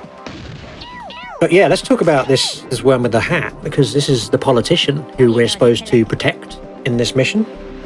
Because their hat is very valuable, I'm guessing. But Classic politician hat. yes. And just trying to think what to do with major here. I can try a bat deflection. But yeah, okay, I think that's the best. Yeah, nice. There we go. So yeah, we have to save the politician, not just from the enemy worms, but also after, I think it's about 8 turns in this mission, there is basically a weapon called an Armageddon happens, which is a meteor shower. It goes on for 20 seconds, and it just rains comets onto the landscape. And what you're supposed to do is protect the VIP by kind of using girders and girder starter packs to kind of create shelters for him. But instead, what we're doing is just killing off all the enemy worms before the Armageddon even gets here. Yeah, when in doubt, just kill all the worms. It's basically our motto. That works on And- most of the time. Yeah. Still got the cluster, haven't we? Yeah, we have. Yeah. I hope this works. Take note. Oh. What the? Oh yeah, totally. Let's see. I think we got everyone there. Oh, I'm gonna peg it. Yeah, we're fine. Yeah, this is a long death chain, so we have a lot of worms in this pile. But basically piling them sort of makes our job easier because they can kill themselves with grave damage, and there's very little risk of any escapees. Actually, do you know, despite the thing with the Major, that was surprisingly optimum, I think, under that circumstance. Yeah, it seemed pretty fast. Also, the politician, by the way, is a NPC, so we don't get to control them. Yeah, is he really part of our team? I don't know. Exactly, yeah. I guess so. Right, this is a quick one, so... Yeah, this one is like a one-turner, so it's Mars Star. It's, I think, the only mission where you can fire multiple weapons per turn. So, Ruffled aims to a specific angle, and while the grenades are in the air, lays a girder to have them bounce off and destroy the crate, which is what we have to do. All right. Boom, got it. Yeah. Yes. Outside of the trainings, that's the only mission where you actually get to do just spam weapons. Yeah. Love that strat. Let's run a Mad Cows, another just kill them all, so we have 4 worms to kill. Yeah, there's not much of a gimmick to this one. The only real gimmick is you get 20 seconds of turn time, which is so short that actually although the enemy could technically switch worms, they don't. Because I think they have too much thinking time otherwise. Yeah, for some reason the CPU, sometimes they can switch worms, but even then they have a sort of preferred order. Like, I don't fully understand it. They have like a preference. And so yeah, Ruffled's laying a grenade here to get a double kill. Oh, grenade! There you are, yeah. Launches into the Major there and onto the mine so that the flames create a sort of sluice to get them into the water. Not 100% failed safe, that strat, actually. Sometimes the RNG of the flames just ensures that Major survives. But yeah, there's some rare situations where that happens. But you have a pretty decent selection of weapons in this. So you got things like airstrikes and that you can use if all else fails. And then we're going to do a little bit of dynamite hatting here, because there's like very specific techniques that you can use to ensure that when you put a dynamite on a worm, that like when they're launched in the correct trajectory. That's what we call hatting, basically. There's like a certain number of pixels on each worm's head, and you just judge it by how many pixels along you go. Nicely done. That was pretty optimum. I genuinely feel like one of the most satisfying things in these runs is watching you use your worms as weapons too. Oh, yes. Oh, yeah. The worms themselves are like the ultimate weapon, just knocking them into other worms. We'd call this game Worms Pinball if that game didn't already exist. This mission is called Bazooka on the Rocks, because we only have bazookas on this one. Now, that first shot I did by lining up my cursor with the oil drum, and the wind is always the same on the first turn, so because of that, you can get that guaranteed double kill on those two there where you knock them onto the mine and the grave damage kills off the second one. Now, this captain in the bottom left-hand corner is a real character, as you can see by moves like this. I don't think... Wait. That's not going to be a kill, I don't think. Oh, no. Let's see. No, not even close. Yeah. Okay, just thinking whether I should reset this or just... I'm going to reset it, actually. I'm going to take an executive decision. I deserve better. Yeah, so I agree.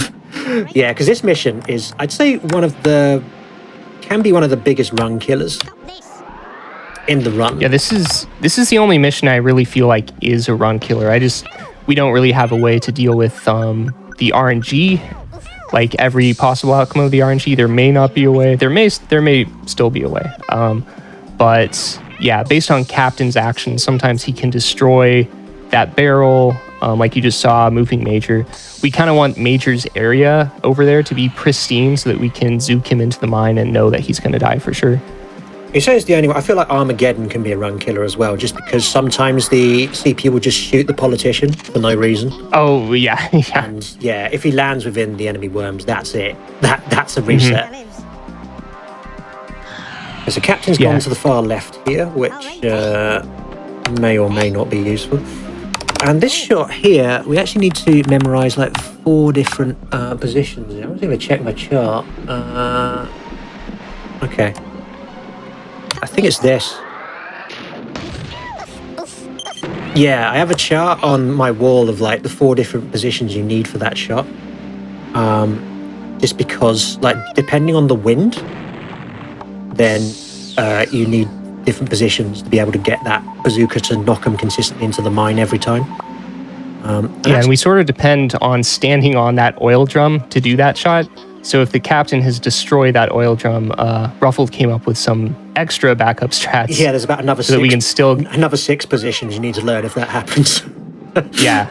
So I'm breaking out the chart for that one. I don't have those memorized. I need to simplify the chart actually, just because it's a little bit unwieldy at the moment. But, and now here's our 1 pity crate that we get for this mission by resetting it once. This is the homing missile.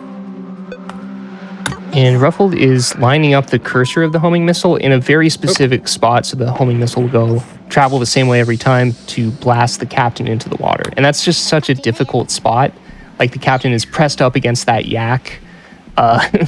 So getting to a really precise cursor location is like the only way to get that kill. So we're getting into the advanced stages of the run here. Mission 28, we're getting close. This is stolen goods, and this is just another kill 'em all mission. So really difficult. So we have to rope under the Microprose logo here to get to this crate, which is a French sheep strike, which will rain down flaming sheep onto the worms.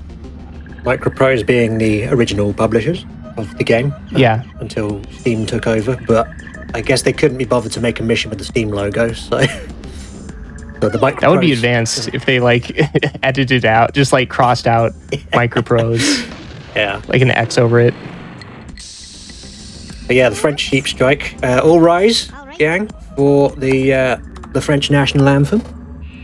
Just find the... Oh. There we go. Oh my gosh. I think we've got a quad. I think we got a rare quad on that, because the bounce of the flaming sheep there is it's RNG, and usually the field soldier on the right tends to survive, but here they got plopped straight away. So there we are. We got the god sheep. Beautiful. This is amazing RNG.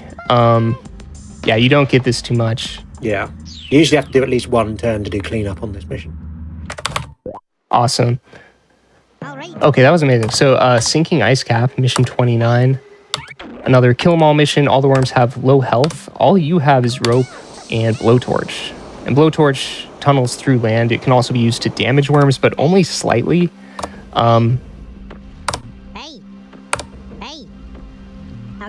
Okay, and that retreat, doing those 4 jumps at the end of that turn, landing on Assassin's head, does something really cool. So Assassin is going to call an airstrike, but in the process of calling an airstrike, you see what happens. So a worm that's standing on his head phases through him, activates the mine, and kills him. So he ends up killing himself because he called that airstrike. Yes. It's poetic justice. Now, I know. There's 2 different ways this mission can end, and it depends on the HP that we've got on our worm. We've got 2 high HP for the optimum strat, so we're going to do a backup here. Basically, you need less than 8 HP for the best outcome, but what we're going to do, blowtorch this assassin, then jump onto this chimney here, and I'm going to position my worm on the apex of this cottage here. And what this is going to do is the assassin is going to call another airstrike. And again, if this goes right, surprise, then it's once again poetic justice in action, because he hits the oil drum and the mine and does all kinds of pain on himself. If we had got less than 8 HP on Worm 1 from that airstrike manipulation, the first one, then what we would have done instead was we would have jumped off the cottage roof, and the fall damage would have then enabled us to kill the lower assassin off that way, which is slightly quicker. So yeah, very nicely done on that one. We have just a few missions left, and the last ones are pretty tough. This one is mostly difficult in terms of just aiming to the right spot. So this is all we have to kill these worms is like a girder pack and grenades. Aim long, aim true is the title. Yeah, so we have one worm on the very far right side of the map that's going to be really hard to kill, and we have to kill all these worms. So we have a shot to kill each of these worms, and luckily we can actually do it in, although there's 4 worms, we can actually do this in 3 shots instead of 4, which is nice. So Ruffled kills a worm. That worm does some grave damage to the middle worm. Doesn't quite kill him yet. No, we get we'll 13 damage on that shot there. And then the benefit of the Girder starter pack, or one of them, is it stops this grenadier from attacking us, because this is an artillery mission, so we can't move our worm, so there's nowhere to hide. But also, if we get this right, these girders here create a nice little funnel. We can get this grenade down and perfect. Knock the grenadier onto the other grenadier, and then the grave damage kills that middle one off without us having to throw a single grenade at them. That shot is actually pretty difficult just because, unlike most shots in the game, that one is like a sort of 3/4 power. You'll notice most of the shots we do in the game are at full power, just because that makes it more consistent for us to recreate the shot each time. Yeah, nicely done. Yeah, you have to get you have like a little bit of leeway, but not a whole lot. And this last shot, so we set max bounce on our grenade. Oh, nice. And the plop. You got the plop. Oh my god. Beautiful. Because we don't use max bounce in Worms 2 at all, do we, I think, in the run at the moment? No, But like, it I don't think we do. a few times in this run. Yeah. So anyone who's played Worms and wondered what the bounce function was for, this is a primer, basically, on what it can do.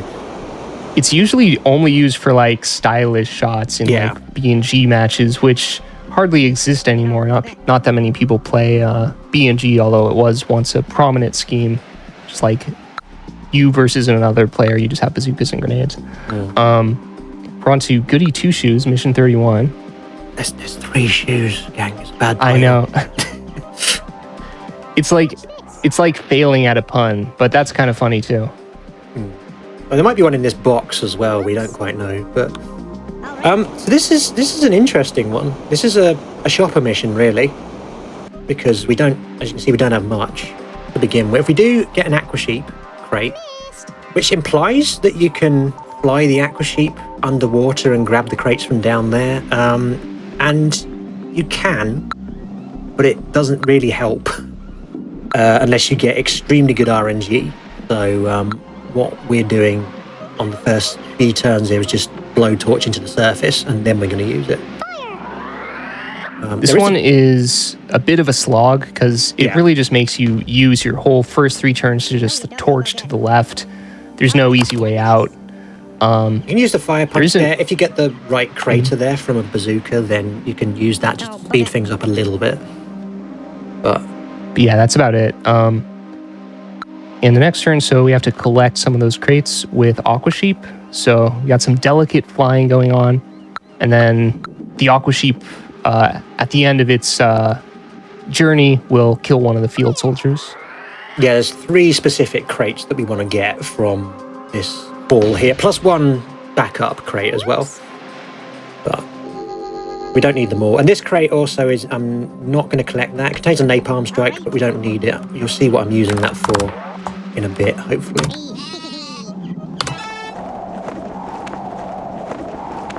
Hey, that's champion.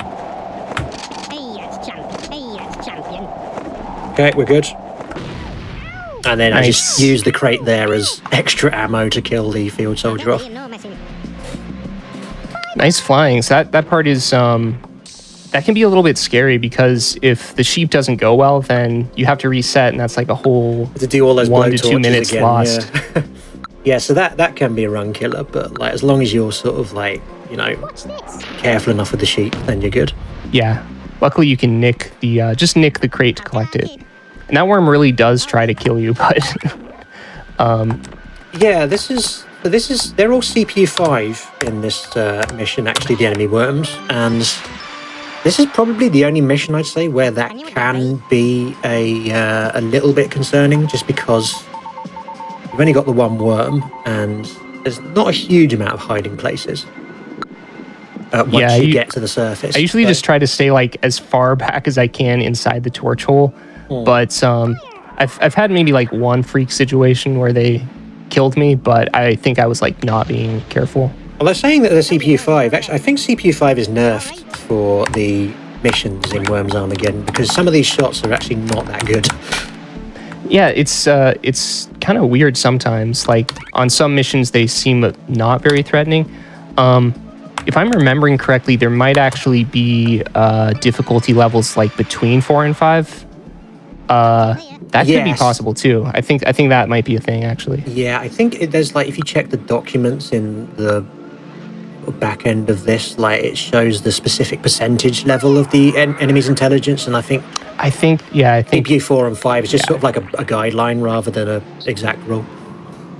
But I think that might be the case. Here's our last move here, which see if we get it, because I've messed this up a few times recently.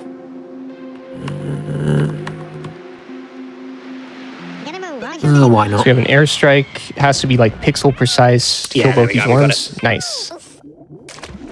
Nice. It's kind of like Awesome. Yeah, it's you're looking at the sort of notches on the boot there and just thinking like, is it that one? Like, is it just slightly? It's very visual. There's a lot of things we just memorize purely like through like visual matching up. Yeah, here's another one. This shot here. Okay, so we are in trouble in Toy Store, mission 32. And Ruffled starts off with a full power 4-second grenade to kill 2 worms. Such a sick grenade. Oh yeah. I tell you, it's a game changer on this mission, because those two, if you don't deal with them with that, then this mission is much harder. Now this captain has done what I wanted him to do, which is standing on the right of the teddy's ear. And a little bit of a warning, by the way, for if you don't like to see toys being mutilated, this is not the mission for you. So I'd come back in about 3 minutes, because it can be quite upsetting. We're going to do the cluster trick here, but it's a long distance cluster trick. So we're going to bounce this cluster bomb off the teddy bear's head here, and then it just blows up immediately under the captain and knocks him and the sniper into the minefield here. Sometimes you can get a double kill from doing that. We didn't manage it on this occasion. Still a pretty good outcome. Yeah, it's not bad, but it doesn't. Unless he hides right. I think we might be okay. Don't want him to walk into fine. that shotgun hole he made. So now we get to use the worst weapon in the entire game. It's so bad. It's kind of like, why did they include it? It's extremely weak. It's hard to aim because you can only shoot it at full power. So good luck hitting your target if you're just like casually aiming it. Luckily, we know like the exact angle and power that we want. You'll regret that. And you got it. I think that's going to do 8. Yeah, we're fine. Yeah, because the clusters from the mortar are very weak. Like, you know, they just... So even if you get a direct hit, sometimes, like, just the spread of the clusters can conspire against you. Yeah. Now, I always forget to mention that we have a VIP in this mission as well, the scientist, who, if you think that glow that he's got there is a healthy one, it's not. He's actually poisoned. Our job is to save him from the enemy worms again. But to be honest with you, the reason I keep forgetting to mention him is because it just doesn't really come into play in this mission, you know? Like, we can even put this dynamite here in order to get down to the assassin, and the scientist takes some damage, but, like, nothing that you need to worry about. I'll get you. Yeah, so he's... I don't know. He's just a figurehead worm. He's a We don't he's really. a subplot in this mission, basically, rather than the politician was the main event in the Armageddon mission. This one's just like, just to add the illusion of depth. Yeah, I don't even think that hat is real. I think he's stole it. I think he's actually a hologram. Yeah. That's what that glow is. And last cluster trick of the game. Very nice. That mission went like really smoothly. That was pretty good. I mean, the smoothest is not having to use the mortar, but still, I'll take that. And then the final mission, which is either an anticlimax or a chill out zone, depending on your perspective. But this mission is called Spectral Recovery. The object of this mission is we actually have to save a crate from falling into the water. The crate materializes in several turns' time. We have to grab a girder from the middle ZX Spectrum Worms Armageddon tape here. They are real. Look in any market, you'll find one. And then we use that girder to create a platform. So what we're going to do is, we don't have to do this, but it is quicker to do so. We're going to kill off all of the enemy worms in this mission. We're going to start by doing a 2-second max bounce grenade onto the captain there. And as the captain gets knocked into the water, we're also doing a jump knock on the grenadier as well to get them in. And this is enough to send Captain into a murderous rage. Like, of all the behavior of the worms in this run, Captain just starts coming down here, and it's very scary. Right? Step by step, it's very intimidating. Yeah, this is like really purposeful movement here. So, you're looking at this and thinking, oh boy, what's he got in store for us? So, this is real brace yourself time. Not one of his best days. Anyway. Close. So You tried to trademark. So now, there we are. We just blowtorch the captain into the water, and you're probably looking at that thinking, okay, there's no more any worms. GG, right? No, because we now have to grab the crate. We have to stop the crate from falling into the sea. So what happens is, the mission continues, but we now get all of the enemy worms' turns. And that basically just makes for a rather chill end to the run here, as we now go up to the top left, place the girder in position, and wait for the crate to arrive. So It's lonely. You've killed all your enemies now. It's just you. It's kind of poignant, though, actually, I think, as an ending to a run, And also, I always forget to talk about this, but skip walking. You notice my worm's walking a little bit quicker than a worm normally would. Basically, if you sort of spam the right click as you're walking at a certain rhythm, it will cancel certain animation frames out, which make your worm walk a little bit quicker. Doing that throughout the run, but I always forget to mention it. So anyway, I think we should probably... So heads up to the tech, the time is once again when we see the congratulations screen, but time for some quick shout-outs, I reckon. First thing I'm going to say is shout out to Mad Black and Toby for joining tonight and Thank you. doing some fantastic commentary, I would say. Mad Black also, I have to say, you really ought to follow him rather than me, because his runs are way better than mine ever will be. He's beaten my PB on Worms 2 by 14 minutes a few days ago. So, but yeah, here we go. Here comes the crate. And grab it, and that is time. GG. So yeah, that is GG, man. all 33 of the missions in Worms Armageddon, and the 9 basic training modules done in hopefully a reasonable time.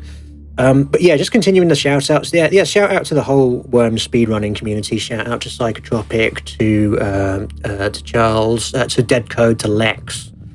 Shout out to Peachy as well, who was the first runner of this particular category several years ago. First one to put a run on the SRC leaderboard. Shout out to Carl Mundo and Steps for the Worms 2 Plus mod, I think. And anyone else you think we need to give a shout out to, Matt Black? Or I would probably just say all the same people, Dead Code, Cyber Shadow for keeping the game going. How about Monkey Island? He's helped maintain the TUS League, which has lasted 15 years or something crazy. Yeah.